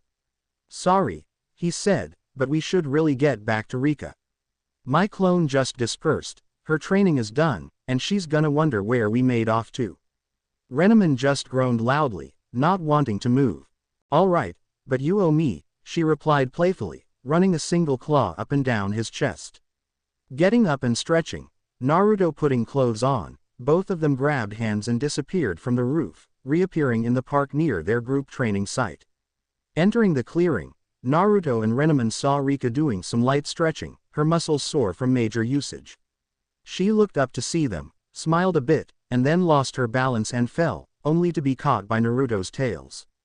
Oh man, am I beat, said Rika, exhausted from training. Don't push yourself so hard, Rika, said Renamon. Don't try to catch up with Naruto and I. Everyone has their own limits. The only reason I'm as far as I am, is because I'm not human either. I guess you're right, said Rika, slightly disappointed and tired as Naruto lifted her onto his back. Come on, I have something I want to show you two before we bring Rika home, said Naruto, transforming himself into a more human form, one without tails and fox ears. Renamon followed closely, activating her necklace transformation. She didn't follow closely enough to arouse suspicion in her tamer, however. Neither she nor Naruto were sure how Rika would take their relationship, especially after, earlier. What is it? Asked Renamon, curious of what this surprise was that Naruto was speaking of. Well, you both know I'm kind of a thief, he began, getting a nod from Renamon and a yes from Rika. Well, I kinda took that money and rented my own apartment. Renamon and Rika both seemed surprised. You got your own apartment. What about us? Asked Rika. She had become used to the kitsune living on their roof, or a tree when it decided to rain. Don't worry, said Naruto. It's not far from your place, and you and Renamon are welcome any time. Though she didn't think Rika could tell, Renamon definitely heard a slight emphasis on her name. However, she made sure her smirk and blush couldn't be seen by Rika. So, how often are you gonna stay the night at your boyfriend's place, Renamon, said Rika with a smirk, making both pairs of eyes widen in shock. How the hell do you know about that? Asked Naruto as they entered the apartment building and stepped into the elevator. Please, it didn't take much to figure it out after all the noise coming from the roof last night. Your lucky grandma's a heavy sleeper and mom is always taking sleeping pills. So, you two actually, said Rika, still smirking, leaving the implication out there. Rika, said Renamon, clearly embarrassed. First off, you're 12, you shouldn't even be asking these questions, and secondly, this is neither the time nor place. Oh come on, said Rika, hopping down from Naruto's back as they exited the elevator. My mom's a model, my dad left a long time ago, so my mom is always going on dates. And like she would go to my grandma with the details. She always comes to me with them. Still Rika, it's a bit personal, isn't it? Asked Naruto, pulling out a key as they got to a door. Well, you're my teacher, Renamon's my partner. If you two are in a relationship, I think I have the right to know, and would have found out eventually. Everything else is just speculation, said Rika, waving it off, never once losing her cool. Naruto just sighed as he opened his door and allowed the two in before himself, making sure to sneak a nice peek of Renemon's ass as she walked by, just as she made sure to do everything she could to draw that peek. "I think I have my answer about the sex," said Rika, watching the whole moment transpire. Naruto just face planted while Renemon sighed. Looking around, Renemon and Rika approved of the place. It wasn't extremely large, but wasn't small either. 2 bedrooms, 1 bathroom, a living room with a decent-sized TV and a couch. There was a nice-sized kitchen, not fully stocked, but nothing that one man couldn't live off of. Going through the place, Rika could see her own home from the windows of the apartment. "The place is great, Naruto," said Renemon. "I noticed there was only 1 bed even though there are 2 bedrooms." The last statement came in the form of what sounded almost like a purr. "Oh, get a room," said Rika, turning red at her Digimon's implications. "Oh, I intend to," replied Renemon. "And on that note," said Rika, heading for the door. "I'm heading back to my place. If I need either of you, I'll call." And with that she was gone, and with that, there was a blur, and a breeze which blew shut the door to Naruto's bedroom. About 12 o'clock that evening, Renemon's eyes snapped open. There was a new Digimon bio emerging. And it was strong, at least high champion to low ultimate. Naruto was on the alert as well, having been able to attune his senses to the point he too could sense the bio emerging Digimon. However, before they could even act, the feeling disappeared, as though it were never there to begin with. Looking at each other, no words were expressed as Naruto formed a Yuki shroud, which formed clothes for himself, before the two grabbed hands and disappeared. Rika was standing out in the garden when she saw her teacher and her partner appear before her eyes in a swirl of wind and leaves. "I was just about to call you guys, what happened?" she said, groggily. "We don't know," replied Renemon. "We both felt a Digimon bio emerging. But it disappeared before we could get a lock on its location." "You don't have any idea on what happened?" asked Rika. Honestly, she too could almost feel the power of the Digimon that had crossed over, and was a little frightened that it had just gone off the radar. "There was a man Naruto and I met earlier. He knows about Digimon. I would bet he has something to do with this. He's probably been on the alert and was able to destroy the Digimon quickly," said Renemon. She was interrupted from speaking further by Naruto. "No, it wasn't destroyed, it's hiding itself," said the Kitsune. "Why would it hide itself? With that power, why would it need to?" asked Renemon. "Something I learned a while back from a friend of mine, Shikamaru. In chess, you want your king well protected, and then you send pawns to do your dirty work," replied Naruto. "We've got a glimpse of the king. The problem is gonna be taking out the pawns. Do it enough, and the king will figure out a strategy around our own, so we have to be cautious." The two girls nodded in understanding. Not a moment later, another bio-emergence was felt, this time far less powerful than before. Taking out her D-power, Rika brought up a holographic screen showing a compass, one that would point them straight to the new Digimon. "Pawn to A4, said Naruto. "The game has begun." Disappearing into the shadows with Renemon, the two waited and followed Rika as she snuck out of the house and ran in the direction of the new Digimon. Unfortunately, she was still a bit tired, both from the training and having just woken up. She began to slow, but was suddenly startled as she felt something wrap around her and pull her up in the air. Looking around frantically, she saw it was just one of Naruto's tails. "Sorry Rika, but we wanna get through with this fast. Pawn, though this one may be, I have no doubt he can give us trouble," said Naruto, putting the girl on his back. "Right," she said, and Naruto picked up speed, heading toward the downtown area where the D-power was leading them. Rika was amazed at the high speeds they were traveling. It was comparable to a subway train, and everything passed by in a blur of lights and colors. "Time to go to work, ladies," said Naruto, leaping high into the air and off the edge of a building, Renemon following suit. To Rika's credit, the girl didn't seem to shaken at their free fall, even with it being all the more dangerous as they entered the digital field from above. They landed on the ground below, looking to find their mysterious Digimon. Shogun Sword. Upon hearing the cry, Naruto and Renemon, Rika still adorning Naruto's back, jumped in time to avoid the ghostly dragon that attacked them out of nowhere. Looking in the direction it came from, the three saw what appeared to be some sort of demonic-looking samurai. Checking her D-power, Rika brought up the data on the Digimon. Ah, Mushaman, champion level, virus type. Attacks with Shogun sword and ninja blade. This guy looks tough, but nothing we can't handle, said Rika. But there's something familiar about him. Give me the girl, was all that Mushaman said. What do you want with Rika? Asked Naruto. I want her, to make me strong, he replied, and both Rika and Renamon knew why he seemed familiar. When Rika originally chose Renamon as her partner, the young girl had been visited by dozens of shadowy Digimon, looking for her to be her tamer. Apparently, Mushaman must have been one of them. If you hadn't noticed, she has a partner, whom we're both quite fond of. I suggest you leave before you do something. Naruto was cut off by a cry of, Shogun's sword, and they once more had to dodge. Stupid, finished Naruto, sighing. Renamon, you want him, or can I just take him out? He asked as the vixen stepped forward. No, he's mine, she said, disappearing. Musaiman looked around a bit, before raising his sword, using it to block a kick delivered to him by Renamon. Impressive, he said, but not enough. Ninja blade. Blue flames covered the sword, and Renamon's foot still touching was burned from it. Throwing her off, she was sent flying into the wall of a building. No, Renamon, shouted Rika. You see girl? She is weak.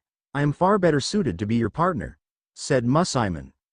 Not on your life, shouted Renamon, getting up and leaping into the air. Diamond storm, she shouted. Shogun's sword, shouted Mushaman, sending a dragon-like apparition from his sword at the vixen, one that she couldn't dodge. As she fell to the ground, Rika was too stunned to even swipe a card. Never had she ever seen Renamon get beaten like this. Not good, thought Naruto. Renamon is a match for this guy in power, but he is much better disciplined in his training. If we don't do something to level the playing field, Renamon's a goner. From the corner of his eye, he saw Henry and Takato run in, their Digimon in tow. What's going on? What are you doing, Rika? Renamon needs your help, shouted Takato. Rika seemed to respond, snapped out of her stupor. She reached for her cards but was stopped by Renamon herself. Rika, I have to do this one on my own, she said, standing up, a little worse for the wear, but not beaten. But Renamon, said Rika, but she was cut off by her Digimon once more. Rika, you are my best friend. There is nothing that makes me feel better than fighting with you, together. But you asked for one strong Digimon, and you and I became partners. If I cannot defeat him on my own, perhaps I was never meant to be your partner, replied Renamon. Renamon, the vixen jumped at the commanding tone of her new mate, before turning to him. He looked at her with a hard gaze. Regardless of what you have to prove, everyone needs help sometime. You and Mushaman have the exact same level of power, but he's more than likely been training vigorously for a long time, while you've been doing it for a very short time relatively. Power is never a match for experience. Now, if you want to do this without help, that is fine. But we're still here for you. Pride isn't what comes before the fall, but what causes it. Remember that. She looked at him, shocked. What she saw next took her over the top. While he didn't say it out loud, he may as well have. Even through the fog of the digital field, she saw him mouth, I love you, go get him. Turning back to the matter at hand, she saw Mushaman watching her intently. Ah, he said, I see a new fire in your eyes. Perhaps you may be a challenge after all. You have no idea, shouted Renamon, as her form began to glow. Feeling a weight on his head, Naruto looked up to see Calamon watching with wide eyes, the triangle on his head glowing a bright red, while Rika's D-power flashed incredibly brightly with a near-blinding white light. The group all looked up to Renamon in shock as a familiar synthetic female voice came from the D-power. Digivolution. Renamon was suddenly overtaken by a blue cocoon of digital energy, similar to the green one that surrounded Terriermon the day before. Renamon, digivolve to, shouted Renamon from inside the cocoon. Inside, she felt an intense sensation as her body was ripped apart, leaving a digital wireframe of herself. It rearranged itself and began reforming into a new physical body. Outside, the cocoon became unstable before exploding. Kyubi-mon. Looking at her newly digivolved form, everyone was shocked. Naruto and Kyuubi were floored. Renamon literally became a Digimon version of Kyuubi. She resembled a yellow nine-tailed fox with a white mane and mystical blue flames flaring around her paws and tail tips. Around her neck was what looked like a bow of red and white rope, and she was now also the size of a large horse. On each leg was the yin-yang sign, as well as one on her forehead. "So this is the power the tamer gives," said Mushaman. "But it won't save you from me." Shogun soared, sending the dragon at Kyuubi-mon. She merely jumped at the last minute, before spinning and forming blue flames around herself. "Dragon wheel," she shouted, before the flames leapt from her body and took on a dragon shape of its own. Like Kyuubi-mon, Mushaman jumped to avoid the attack as Renamon landed. "You're toast," she said, extending her 9 tails in a fan as the ends became alight with blue fire. Fox Tail Inferno. The flames blasted at Mushaman, who was still in the air and couldn't dodge. The attack hit dead on, causing the Digimon to shriek before being blasted into data bit, which Kyuubi-mon absorbed quickly. Pulling out his D-power, Henry took a look at Kyuubi-mon's stats. "Whoa, Kyuubi-mon, Renamon's champion form. Apparently she's a bewitching beast Digimon, and her attacks include Fox Tail Inferno and Dragon Wheel." "We approve," said Naruto, speaking for himself and his mother. "I'm glad," said Kyuubi-mon, walking up to them. "Well Rika, I finally managed to digivolve," she finished happily. "You could have gotten yourself killed," said Rika, the shock wearing off as she hugged her partner. "Next time, you let us help, got it?" Kyuubi-mon just looked at Rika before her eyes softened. "All right," she said, "but Rika, you both were helping me just by being here."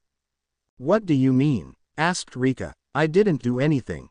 "Rika, just by being here, you gave me the will to fight at my best. It was the both of you that gave me the strength to digivolve." "Not the strength of my opponent," said Kyuubi-mon, hunching down to allow Rika to get on her back, which the girl did. "Yes, but one thing worries me." The two turned to Naruto, who was staring at the starlit sky as the digital field finished deteriorating and the group dove in an alley to avoid being seen. "Yeah, what's that?" asked Terriermon. "We've already established this guy as a pawn. If he's this strong, what happens when we face the king?" He left the question hanging in the air. "Maybe you should fill us in," said Henry. Naruto, Rika, and Kyuubi-mon looked at each other before nodding. "Earlier tonight, I'm sure your Digimon at least were able to sense a huge bio-emergence, before the Digimon itself dropped off the radar," said Naruto, and from the widening eyes of the two other boys, he got his answer. "You're saying that Musaiman wasn't it?" asked Takato, Naruto nodding. "That's exactly what I'm saying. Come on." Extending his tails, much to the shock of the boys and their Digimon, Naruto grabbed them and shunshined away. The group arrived in the park, and like before Rika, along with the other 2 humans of the group promptly threw up. "What did I tell you about doing that?" asked Rika. "You know I hate it." "Sorry, but it was kinda necessary. People would have seen us eventually," replied Naruto. "Now, before anything else, as long as Renamon is still Kyuubi-mon, I may as well slip into something more comfortable myself." His form began to morph and shift before the eyes of the group, until he stood in his full Kyuubi form, just a bit bigger than Kyuubi-mon with blood-red fur without any special adornments or symbols. Takato and Henry along with their Digimon stepped back in shock as Naruto and Kyuubi-mon both laid down next to each other. "Just who or what are you really?" asked Henry. "I am Naruto Uzumaki, I am the Kyuubi no Kitsune. And that is all you need to know regarding the matter," said Naruto. "Now, to the matter at hand. Things are about to get really bad around here if my intuition is correct." "How so?" asked Takato. "That big Digimon, probably high champion to low ultimate, went into hiding. He knows about us, and I wouldn't doubt it sent Mushaman. The Digimon was one that wanted to be Rika's tamer to start with, and as such would be easy to sway. More than likely, there will be more coming. But I have no idea how many or when, so it would be beneficial for you 4 to be on the lookout," said Naruto. "But what are we gonna do?" asked Takato. "If the rest of these guys are that strong, how can we beat them?"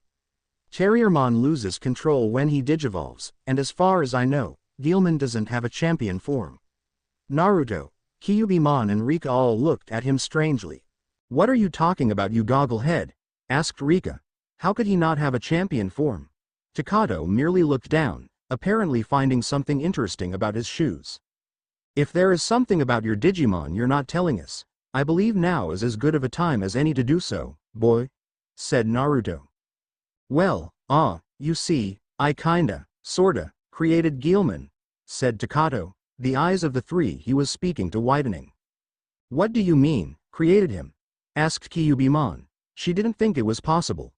Sure, all Digimon in essence had been created by humans, but for a human to just make a new species of Digimon out of thin air should have been impossible. That is what I mean. Earlier in the day when I got him, I was drawing up designs on my notepad, creating Guilman with all his data. Later on, my Digivice scanned my drawings and created Guilman's Digi-Egg, and that's kinda how all this started, but I never created any form for him besides his rookie form, said Takato, looking at his partner, who was spending his time digging a hole in the ground. Well, in that case, it seems as though you have nothing to worry about. Takato looked at Naruto. What do you mean? He asked, and the big red kitsune sighed. Look kid, that Digivice, your D-Power, connects you with your Digimon. My guess is that when Guilman is ready to Digivolve, it will tap into your imagination to find a suitable champion form, as that is where his rookie form came from, he said. Takato seemed to get what he was talking about. As for Terriermon, he continued. Get to training, I don't care what it is. Just make sure he can handle the power of his champion form. Because if he can't, you'll find I'm more than capable of deleting him.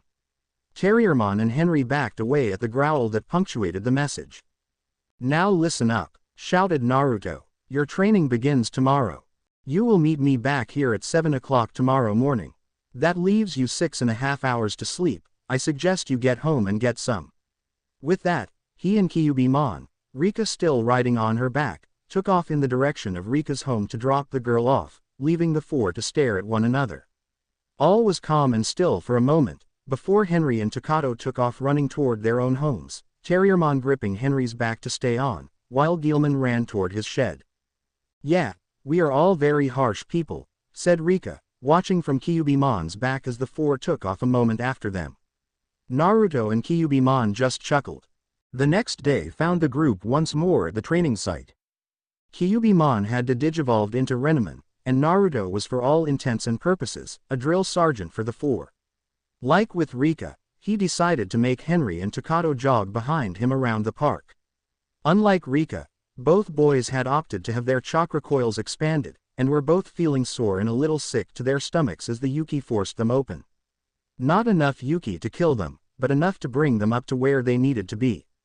At the other end of the park, the main training site, Rika was steadily working her way up the tree, gaining a few feet with each attempt. She was now just over 3/4 of the way up and climbing. Renamon was once again working on water walking. She still needed to work on mastery, but she was more determined than ever. She wanted to begin working on the next step, so she could fight on the water, but before that, she needed to learn to walk, and jump, and run while keeping the flow of chakra enough to keep her up. Naruto had a clone working with Terriermon and Guilman, having them use their respective attacks to hit targets for accuracy. Terriermon seemed very adept with his bunny blasts, but Guilman had too much trouble with moving targets for his pyrosphere. Terrier tornado, shouted Terriermon, spinning rapidly to make a tornado around his body, which he launched at a tree, destroying the trunk, making it collapse. Oh yeah, that's what I'm talking about, he shouted, dancing a bit at his accomplishment. Glad to see you're having fun. The two Digimon turned to see their tamers enter the area, dragging their feet like they were attached to lead weights. Both looked so tired that they could collapse at any moment. Quit your whining, you chose this, remember, said Naruto, who didn't even look winded. Don't remind me, said Takato. Naruto, do you feel that? Asked Renamon, who appeared in the area. Not a moment later, another bio-emergence was felt by the other two Digimon and the Kitsune.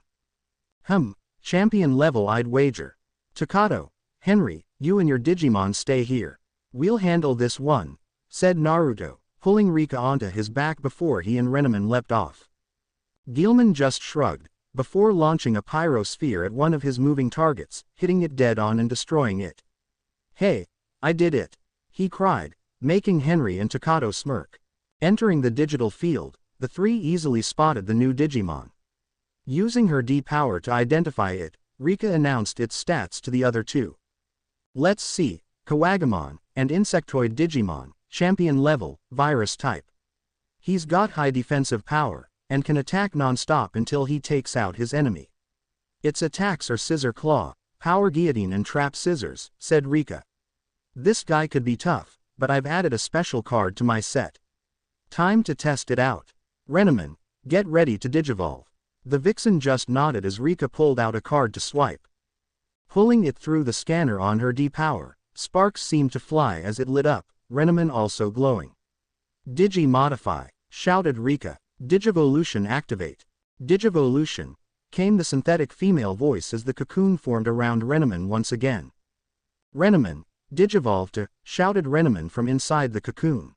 Inside, she felt an intense sensation as her body was ripped apart, leaving a digital wireframe of herself. It rearranged itself and began reforming into a new physical body.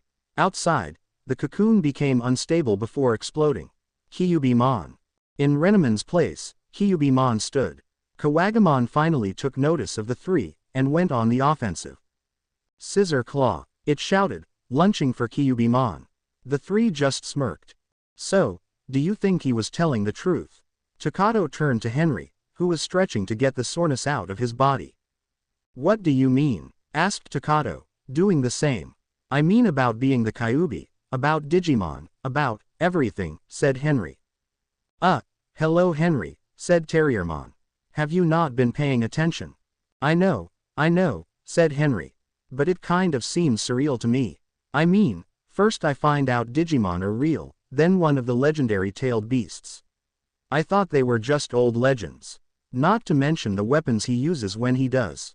They are kunai and shuriken. Ninja weapons. So, he's a ninja? Asked Takato. Well, it seems more likely than him being what is supposedly the most powerful being on the planet. Plus, ninja excel at deception. I don't know what to think anymore though. You will think what I tell you to think. The boys froze before turning to see Naruto, Kyubimon and Rika enter the training field. So, you guys have much trouble? Asked Takato, rubbing his head sheepishly in a way that reminded Naruto of himself. Please, Kawagamon is nothing more than a bug to my windshield, said Kyubimon, as Rika descended from her back. I don't even think digivolving was necessary to beat him, as it was for Mushaman. Yeah, but when do you think the powerful Digimon is gonna show itself? Asked Henry. I don't know, but we have to be ready, replied Naruto, looking to the sky. Hardening his gaze, he turned back to the two boys. All right you two, back to training. Another 2 laps around the park. Both groaned but complied as Rika just let a small smirk grace her lips. This was how she started. Just something else she was farther along with than the boys. However, she sighed as her gaze fell upon the tree, slash marks going up, and knew she still had to make it to the top. Kyubimon too sighed before digivolving and heading back towards the pond. Neither were aware of the gaze that followed the red-haired girl. Once Renamon had left the clearing, Rika set her focus fully on the tree. Getting a running start, she took a step onto the tree, before a strange, ghostly white hand emerged, gripping her leg and pulling her into the shadow. Screaming, Rika was pulled in, before the shadows vanished and all was still until Renamon phased into view. However, she was a moment too late, as Rika was nowhere to be found. Renamon was now on the alert, just short of actually having a panic attack. Never before had she lost her cool so greatly. It was the presence that was doing it. The lingering aura of the Digimon they had been waiting for. He had just been there. And now he had her tamer, her closest friend, someone she viewed as family, a daughter even. Hey, what happened? Is everything okay? Renamon looked up to see Guilman, his instincts having kicked in, dash into the clearing, Terriermon clinging to his tail. Our big baddie was just here. And he took Rika, said Renamon, a deep growl in her tone. What are we gonna do? Asked Terriermon. This was bad. Renamon apparently hadn't sensed this guy, and Guilman only did because of his higher instinctual factor. Whoever this Digimon was, he was good at what he did. We go to Naruto, find this Digimon, delete him, and get Rika back," said Renamon, dashing off, Guilman following close behind, and Terriermon had to hang on for dear life again. "Hurry up, maggots," shouted Naruto from way ahead of Henry and Takato. "Is this guy for real?" asked Takato through gasps for breath. "I don't know, but if we die, he's staying away from my funeral," replied Henry, also out of breath. The two were not looking where they were going, and ended up running directly into Naruto. Falling on their asses, they looked up to see the Digimon in front of Naruto. And the Kitsune himself looked pissed. Hell, looked pissed didn't cover it. They could feel he was pissed. And it had to do with whatever Renamon had apparently told him. As they watched, Naruto became surrounded by an aura of red, before everyone was blasted away by the sheer force of his angry power. "Okay, whatever's going on, it's bad," said Henry. "The strong Digimon we've been waiting for has Rika," shouted Terriermon to them, making their eyes widen. "Oh yeah, that's bad," said Takato. Rika awoke to cold. Wherever she was, there was ice all around. And something was wrapped around her. Looking down, it looked like a pair of long, white, disgusting-looking arms, as well as a pair of holy, white-colored bat wings. "I see you've awakened." Rika jumped at the words.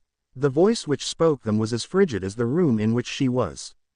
"Who are you?" she asked. "And where are we?" Her backbone disappeared at the icy chuckle that permeated the air. "We're in my digital field," said the voice. "It's not much, but it's home. I like that fiery attitude of yours. It complements the ice quite nicely. As for who I am, my name is Ice Divimin, but you will come to know me better as your partner." "Screw you. I already have a partner, Frosty," said Rika. Ice Divimin once again chuckled, sending a shiver down the girl's spine. "Oh yes, that pathetic yellow thing that calls itself a Digimon. Tell me, what was she doing when I took you? She wasn't there, was she? She was doing her own training. Worrying about herself more so than you," he said. "No, you're wrong. Renamon is my closest friend," said Rika. This time, Ice Divimin broke out in full-blown laughter, which if possible was even worse than the chuckle. "Oh, that is rich coming from you, Rika," he said. "Let's face it, you have no friends. Deep down, regardless of if a portion of it's melted, your heart is just as icy as mine." "Shut up," shouted Rika, breaking free of Icy Divimin's grip, but he quickly shot out a hand and latched to her arm. "There it is," shouted Naruto, as he ran to the top of a large building, completely covered in ice, though it went unnoticed by passerby. Behind him was Renamon, who was just as if not even more pissed than her mate, and Naruto was using his tails to carry along the two boys and their Digimon. They reached the top of the building, but the field was literally a fortress of ice, there was no way in. "How are we gonna get to them?" asked Henry. Naruto put them down, before holding out his hand. The red energy he used began gathering in his hand, swirling like tornado trapped in a sphere. "Rasengan!" shouted Naruto, thrusting the orb into the wall of ice, blowing an entire section ice off of the wall. Entering, the smoke and dust cleared, showing Rika and their opponent, Ice Divimin to the Kitsune and Vixen, who both had one thought on their minds: annihilate. "What are you doing with Rika?" shouted Renamon. "Oh nothing, just getting acquainted with my new partner," replied Ice Divimin, before turning to Rika. "Now watch this, I'm going to prove just how much better than your dear Renamon I am." With that, he flew straight at Renamon, who didn't so much as move as he brought his claw down on her. However, before it could make contact, it was stopped, literally caught, by the Kitsune. "You know," said Naruto, not even making an effort in holding the arm back. "I really should be angrier that you kidnapped my student, and my girlfriend's tamer." Gripping Icy Divimin's arm, he pulled it so it went past him, before rearing his arm back. When the Digimon got close enough, unable to correct his balance, Naruto launched a back fist which connected with the side of Icy Divimin's head, sending him flying sideways, skidding on the ice of his own digital field. "But at this point," continued Naruto, "I think I'm just so horribly enraged that by now I've come full circle." Ice Divimin got up, rubbing the side of his face. "Any clue who that guy is?" asked Takato. Holding up his D-power, Henry brought up the data they were looking for. "Ice Divimin," he said. "Whoa, a champion fallen angel Digimon. And Naruto just smashed his face in like it was nothing. Both just looked at the kitsune, who was matching Icy Devimon's icy glare with one of his own. Oh, so the freaky human wants to fight. Alright, let's see what you've got, said Ice Devimon. However, the open invitation may just have been his undoing, as Naruto disappeared and was in front of the Digimon before he could blink, kicking him in the gut, launching him across the room. Don't ever call me human, said Naruto. As he walked slowly up to the Digimon, Ice Devimon smirked as his eyes glowed blue, before Naruto was hit by a blizzard. Holding his arms up in front of him, he started icing over, before being fully frozen in a block of ice. There, that takes care of one nuisance, said Ice Devimon. Not quite, said the voice of Naruto, which seemed to come from all around. Looking at the blonde frozen in the ice block, it changed before his eyes into a massive ball of papers. Somehow, the papers caught fire, even trapped in his ice, before exploding with the force of a bomb, blowing back the fallen angel. While he was disoriented, he didn't see Renamon dash in and collect Rika, bringing her to join the other tamers. Rika, she said, are you all right? Yeah, just a little sick to my stomach, the girl replied. Well, I hope not too much so. After all, if we really want to make him suffer, we need one of your Digimon to be the one to beat him. It's so fun attacking someone's pride and ego, said Naruto, appearing behind her. Renamon and Terriermon, both of you digivolve to keep this guy busy, but I think we should let Guilmon have the final blow. After all, the little guy needs the data. The group nodded and Rika and Henry both pulled out a card. In Henry's case, one he thought he'd never use. He just hoped Terriermon was more used to the power after yesterday. One day of training wouldn't make that much difference, but maybe experience with the champion form would. Both pulled the card through their scanners. The entire moment was simultaneous. Digimotify. Both shouted at the same time. Digivolution. Activate. Digivolution, said the synthetic-sounding woman's voice from Henry's D-Power. Suddenly, Terriermon was engulfed in the cocoon of green light, making it impossible to see what was happening inside it. It surrounded the little Digimon, while inside they could hear Terriermon cry, Terriermon digivolve too. Inside, the Digimon's skin was ripped off, leaving behind the digital wire frame. It grew and altered slightly, before new skin reformed on Terriermon. His hands were reconfigured into a pair of Gatling guns. The cocoon expanded, before it seemed to become unstable and burst. Gargomon, shouted the now champion-level Digimon. Digivolution, said the same voice from Rika's D-Power. Renamon was suddenly overtaken by a blue cocoon of digital energy. Renamon, digivolve to, shouted Renamon from inside the cocoon. Inside, she felt the same intense sensation as the last two times she digivolved as her body was ripped apart, leaving the digital wireframe of herself. It rearranged itself and began reforming into a new physical body. Outside, the cocoon became unstable before exploding. Kyubimon. The two champion Digimon stood before Ice Devimon, ready for a brawl. How you feeling, you gun bunny? Asked Renamon. Energized and ready for round one, replied Gargomon, focusing his guns on the fallen angel. Gargo laser, he shouted, launching a barrage of fire at the Digimon, who merely shielded with his wings. Oh please, that didn't even tickle. The other guy put up more of a fight, and he's not even a Digimon, said Ice Devimon. Frozen Claw, he shouted, launching his arm forward at Gargomon, who leapt away as the claws pierced the icy ground. While Gargomon was in the air and couldn't dodge, Ice Devimon flapped his wings with a cry of Avalanche Claw, sending a hail of icicles at the Digimon, knocking him back toward the tamers. How do you feel now, Gargomon? Asked Henry. Pissed off and ready for round two, replied the Digimon, dashing back to the fight. Dragon Wheel, shouted Kyubimon, spinning and causing her body to be engulfed in blue flame.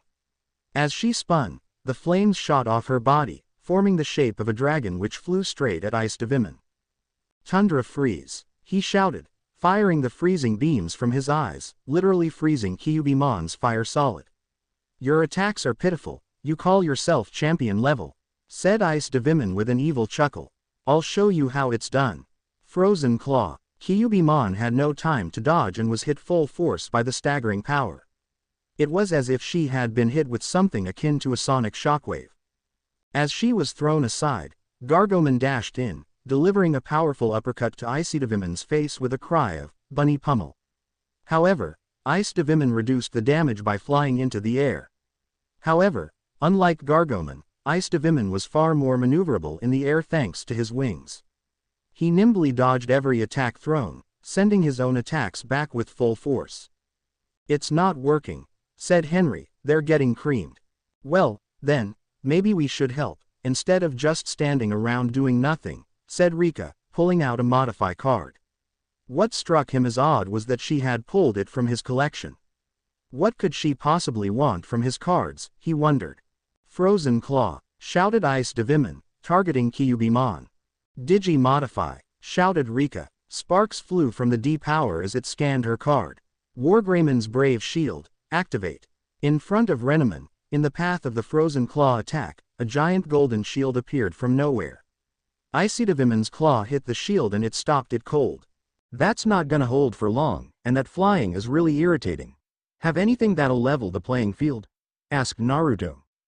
"Huh, hey, I have something," said Takato, searching his cards for something. "Guilmon, you're up." 1, 2, 3, go, shouted the Digimon, dashing into the brawl.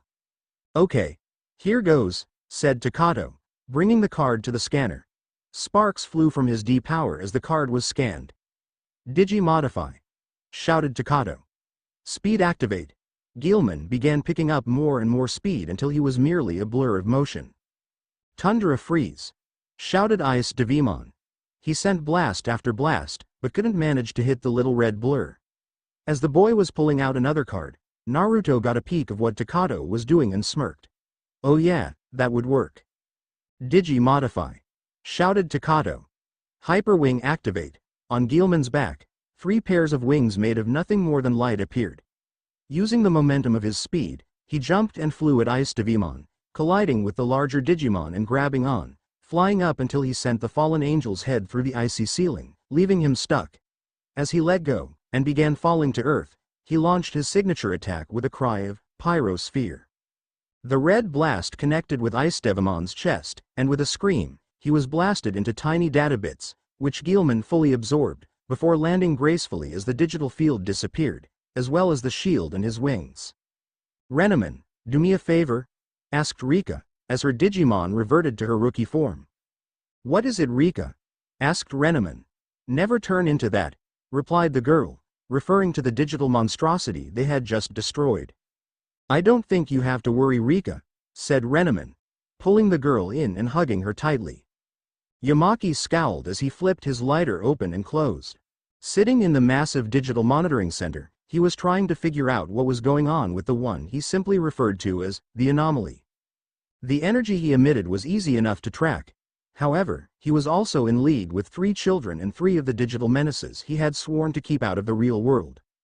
The kids posed a problem, as his superiors wouldn't risk sending in a team with them around. If they got hurt, it was the agency's problem. There was also the likely probability that they could spill the beans on Digimon. Something like that would only serve to start a panic.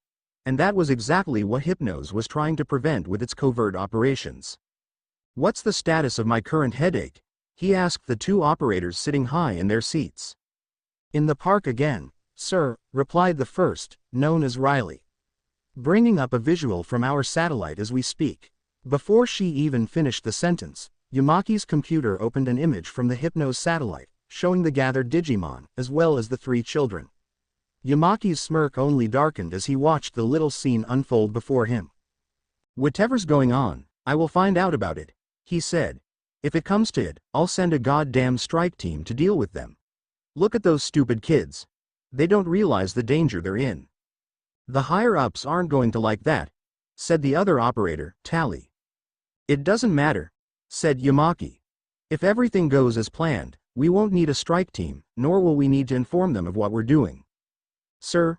asked Riley, as Yamaki stood, heading toward the door.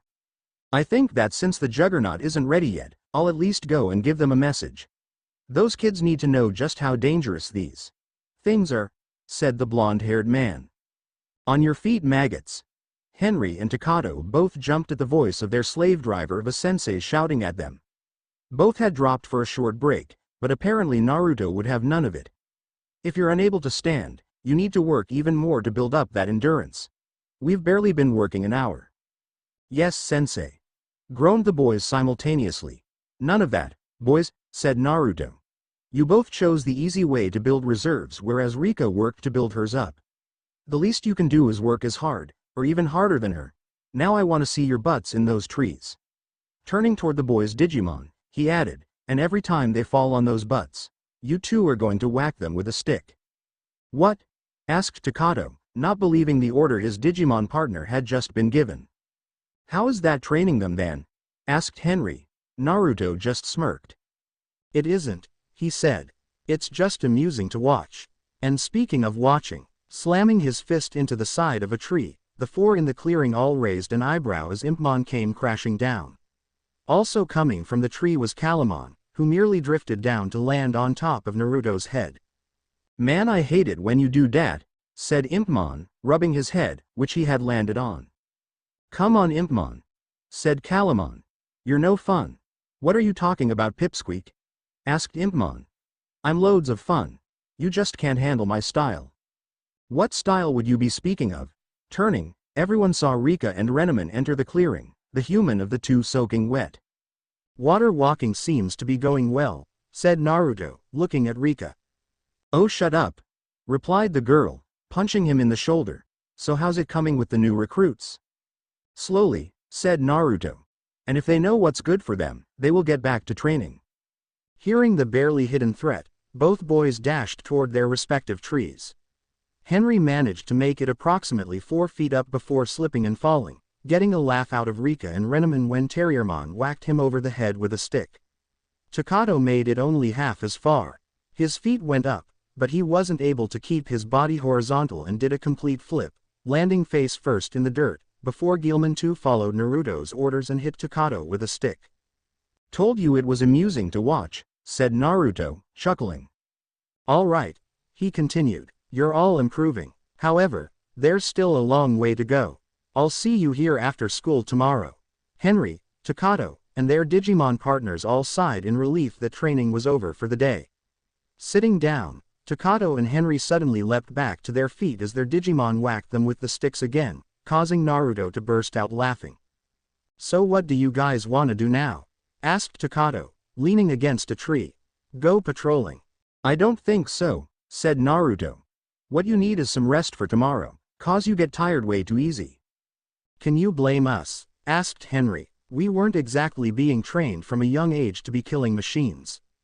True enough, said Naruto. Perhaps I have been working you all exceptionally hard lately. I think maybe a week off could be arranged. The boys' faces lit up at the suggestion, and they looked and smiled in relief at each other. Wow, deadpanned Naruto. Don't look so sad, guys. Don't be so disappointed in them, sensei, said Rika. Not everyone can be as good as me. Naruto just smiled and ruffled her hair, earning a death glare from the girl. Be nice, Rika, he said. You'll catch more flies with honey, you know. Maybe what we need to work on is team building. He trailed off as he looked up at the sound of footsteps, the rustling of grass. He snarled a bit and put himself between himself and the others as he saw Yamaki walk up to the group. Ooh, said the Hypno's agent. Scary. Wouldn't want to run into you in a dark alley. Of course, if our last encounter was anything to go by, you'd just run away, wouldn't you? Who are you, and what do you want? Growled out Naruto. He didn't trust the other blonde. Something about him that made the ninja uneasy. And know that if I do not like your answers, I will remove you from my sight. Yamaki frowned. And how exactly do you plan to do that? Asked the blonde agent. I can have an entire team in here to forcibly take you and these digital monstrosities down. Naruto's eyes narrowed as they began glowing crimson red from the threat. The Digimon sent their own glares at Yamaki. You can't do that, shouted Henry. They haven't hurt anybody. In fact, they've been helping people, taking out the wild Digimon that keep escaping into our world. Yeah, shouted Takato. We're the good guys. Yamaki scowled. I wouldn't expect children to understand the situation.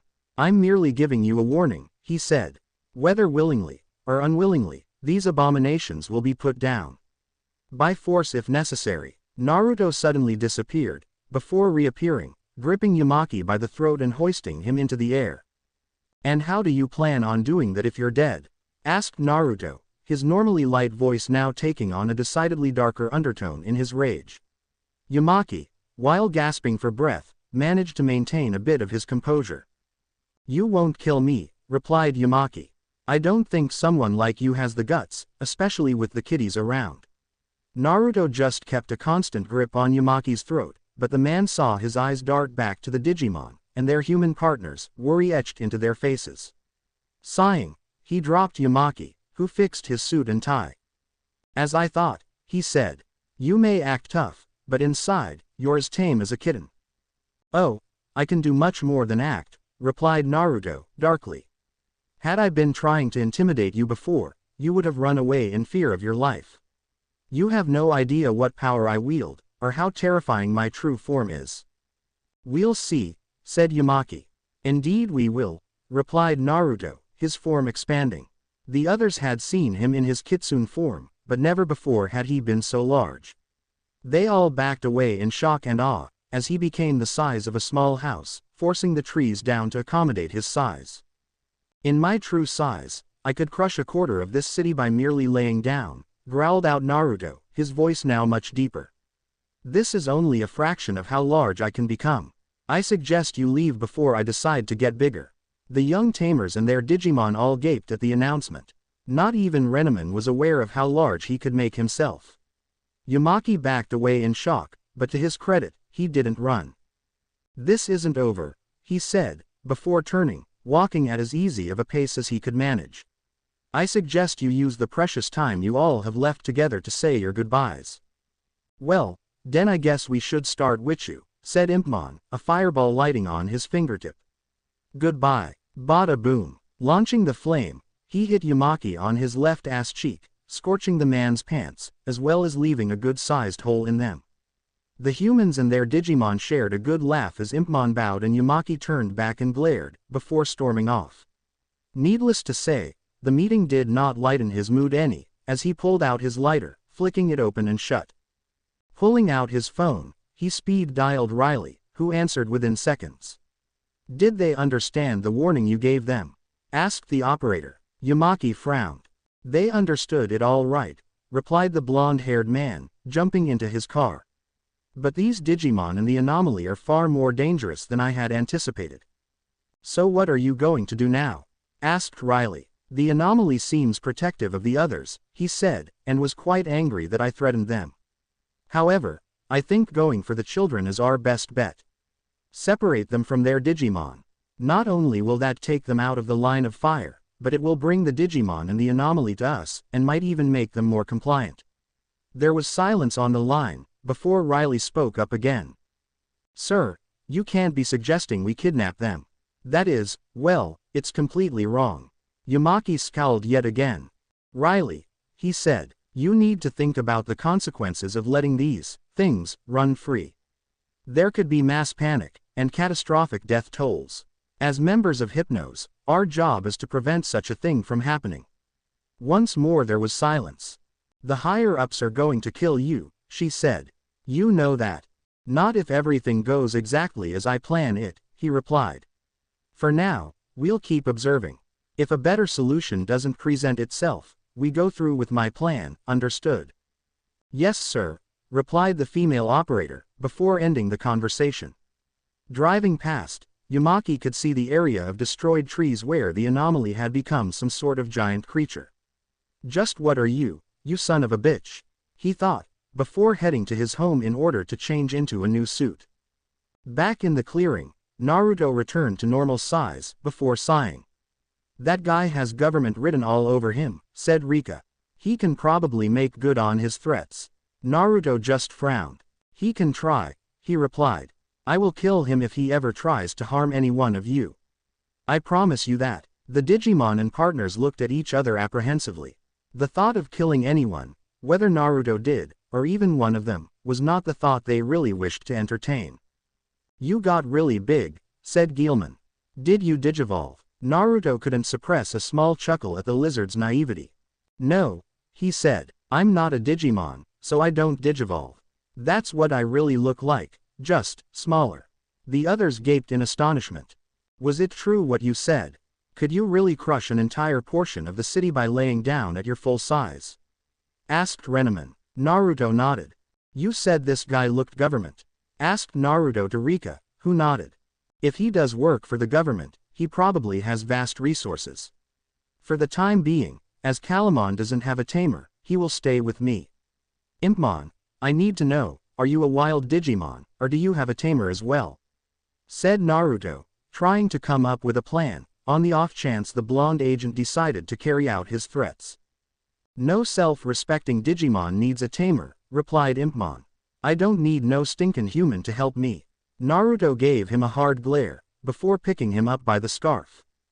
Duly noted, he said, watching Impmon squirm and throw a hissy fit at being picked up in such a manner. However, he continued, that isn't what I asked you. Understand, that if these guys find out about your tamer, if you have one, they could be in serious danger. Do you understand? Dropping Impmon, he gave him a look. So, he finished. I suggest you think long and hard about my question once again. Do you have a tamer? Looking down with what seemed like shame, Impmon nodded, getting a nod from Naruto as well. Turning to the tamers and their partners, he made his plans. Guilman and Takato, until I can make the shed safer, you two stick together, got it? The two nodded, deciding it would be better not to question Naruto after what they had just seen. As for the rest of you, the same rules apply. Do not separate from each other for anything. Rika and Renneman, take Takato to my place. He doesn't have to hide Guilman from his parents inside my apartment. Henry and Terriermon, you two head back home. If you need me, flare your chakra. With such low levels in the civilians, I should be able to feel the flare and get to you in a matter of seconds. Impmon, you, Calamon and I are going to see your tamer, to warn them that they could possibly be in danger. Now everyone, move out. Everyone nodded, and the tamers and partners ran off, aside from Renneman. Why are you so worried? She asked. We can take on wild Digimon, why not these guys? Naruto took her paws in his hands and sighed. Because Digimon are predictable, he said. We have the D powers that can share details about our opponents. We know nothing about these government guys. So for now, please be cautious, he continued, kissing her paws. If they come for you, take Rika and run. I can't lose you. Pulling in close, Renneman kissed him gently on the lips. You aren't going to lose me, she announced confidently. But if it means so much to you, I promise that if the situation arises, we will run. Thank you, Renneman, he said, relieved. Go catch up with Rika. And remember that I love you. Renneman nodded and stroked his whisker marks before fading from view. Turning back to Impmon and Calamon, Naruto motioned for Impmon to lead the way, which the purple-clad troublemaker did, albeit a bit hesitantly. Arriving home, Henry began to dig out his key, before he heard a throat clearing behind him. Turning around, he saw the same agent from before standing against the wall. Hello again, he announced. You seem like a reasonably smart boy, Henry. Perhaps you, of all your friends, will listen to reason. And who's going to introduce reason into your argument? Replied Henry, Terriermon glaring at Yumaki from the top of his head. I wouldn't try anything if I were you. All I have to do is think it, and my big, furry friend will be here. Don't worry about that, said Yumaki, his smirk falling. I don't wanna hurt you kids. But know, that if you don't turn your Digimon in, we'll have to take them by force. The only question is when that will happen. I may not want to hurt you, but I have no problems arresting you. These things are dangerous, but I can't expect a bunch of kids to fully comprehend that fact. Before he could say any more, Henry pulled his key out, opened the door and slammed it shut in Yumaki's face. Strike one, uttered the agent. Let's hope the other two are more understanding. I really don't want to go hurting kids, but if I have to do my job, then so be it. Turning around, he once more pulled out his lighter, before walking away. So this is where Naruto lives, huh? Asked Takato, trying to keep Guilman from searching the entire place with his nose. Yep, replied Rika, it's not big, but it's nice. After a moment of silence, she spoke up yet again. This is so stupid. I can get his being cautious, but I think he's freaking out a bit, don't you? Who? Naruto? Asked Takato, looking at her quizzically as Rika palmed her face. Suddenly, Renamon phased into view as Rika smacked Takato on the back of the head. Who do you think I would be talking about? She said, obviously aggravated. Is the apartment secure? She asked Renamon, who nodded. What do you think? Asked Rika. Don't you agree that Naruto has gone a little far with his worry? Well, Rika, said Renamon. He's just protective of the people close to him. He doesn't know what kind of resources this government agent has, or what he could do. Unfortunately, your digivices can't tell us such information from humans, as it does Digimon. He just doesn't want to see us hurt. Well, it still doesn't make much sense for him to be that worried, replied Rika, leaning into Renamon, letting her Digimon partner wrap her arms around her. The girl found something comforting about having her Digimon hold her. Not even her own mother held her like Renamon. She felt safe and secure. It don't make much sense for you to be worried, said Impmon, still leading Naruto to his tamer's home. You sure you don't got something else buggin' ya? Naruto sighed. I almost crossed a line today, replied Naruto. I almost killed a man, and for nothing more than a few threatening words. The only reason I didn't was because he was right. I couldn't do it, especially with you and the tamers around. Calamon was sitting on his head, listening to his speech, his ears retracted. If he ever did something to any of you, I don't know if I could stop myself, he continued. I went through my entire career as a ninja, short though it was, without taking a life. It's not something I'd really like to do. I could, but the question is if I could live with myself afterward. Dat don't make a lick of sense, said Impmon. You've taken down Digimon before, and you've said yourself dat we're just as real as humans. I know, replied Naruto. But while in a digital field, Digimon are still mostly data. They just fade away into dust. With people it's totally different. I've seen the bloodshed before.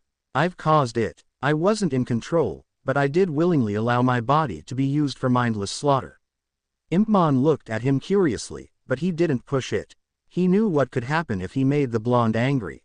We're here, he said, finding the house he was looking for. Leaping up to the roof of one of the neighboring buildings, they looked down into the window, seeing a room with toys scattered around all over, two kids fighting over a stuffed toy, each pulling at an arm. Looking down at Impmon, Naruto watched the purple-clad Digimon watch the scene as though it were the most horrible thing ever. Suddenly they pulled too hard and an arm ripped off the animal, making Impmon back away in disgust. Are you all right? Asked Naruto, but Impmon just turned away. If you don't tell me, I'm just going to keep asking, he continued. Fine, said Impmon. The girl, is my tamer. That's her little brother, Mako. I used to be in a position like dat animal. They both want to have me, but they treat me like a toy. Eventually, I couldn't take it and left. Well, maybe they're sorry about it, replied Naruto. I bet if you talk to them, they would stop. Well, why don't you talk to, replied Impmon. Aren't you here to warn them? I don't know if there's a need, said Naruto. I highly doubt that the guy in the suit will go after kids this young. Pre-teens, like the other tamers, probably. Little kids, probably not. Good, can we go now? Asked Impmon, before turning and leaping to a new rooftop. Naruto sighed and jumped after him. But as he landed, both his and Impmon's eyes widened at the surge of energy that just appeared outside the young tamer's house.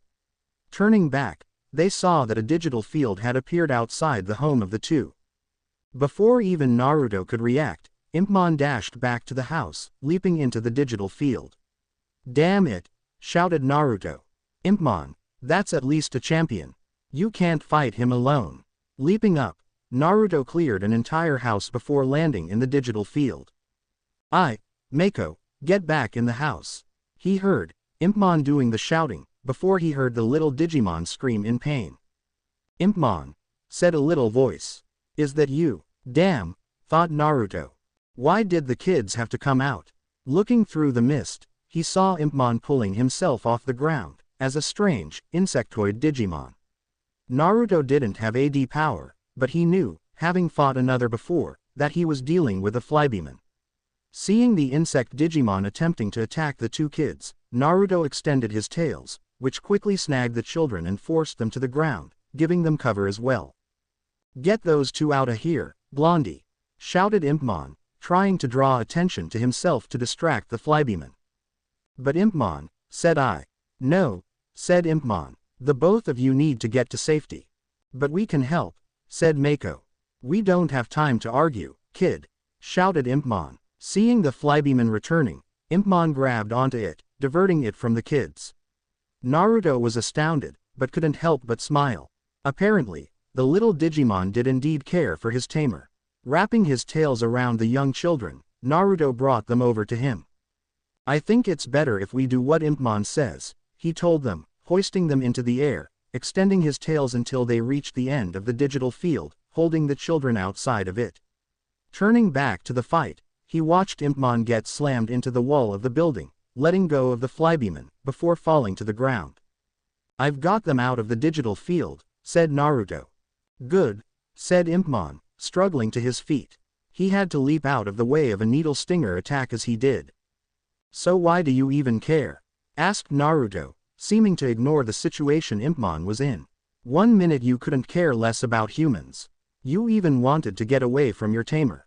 But the minute you thought they were in danger, you jumped to the rescue. I just want to know why. Is now really the time, Blondie?"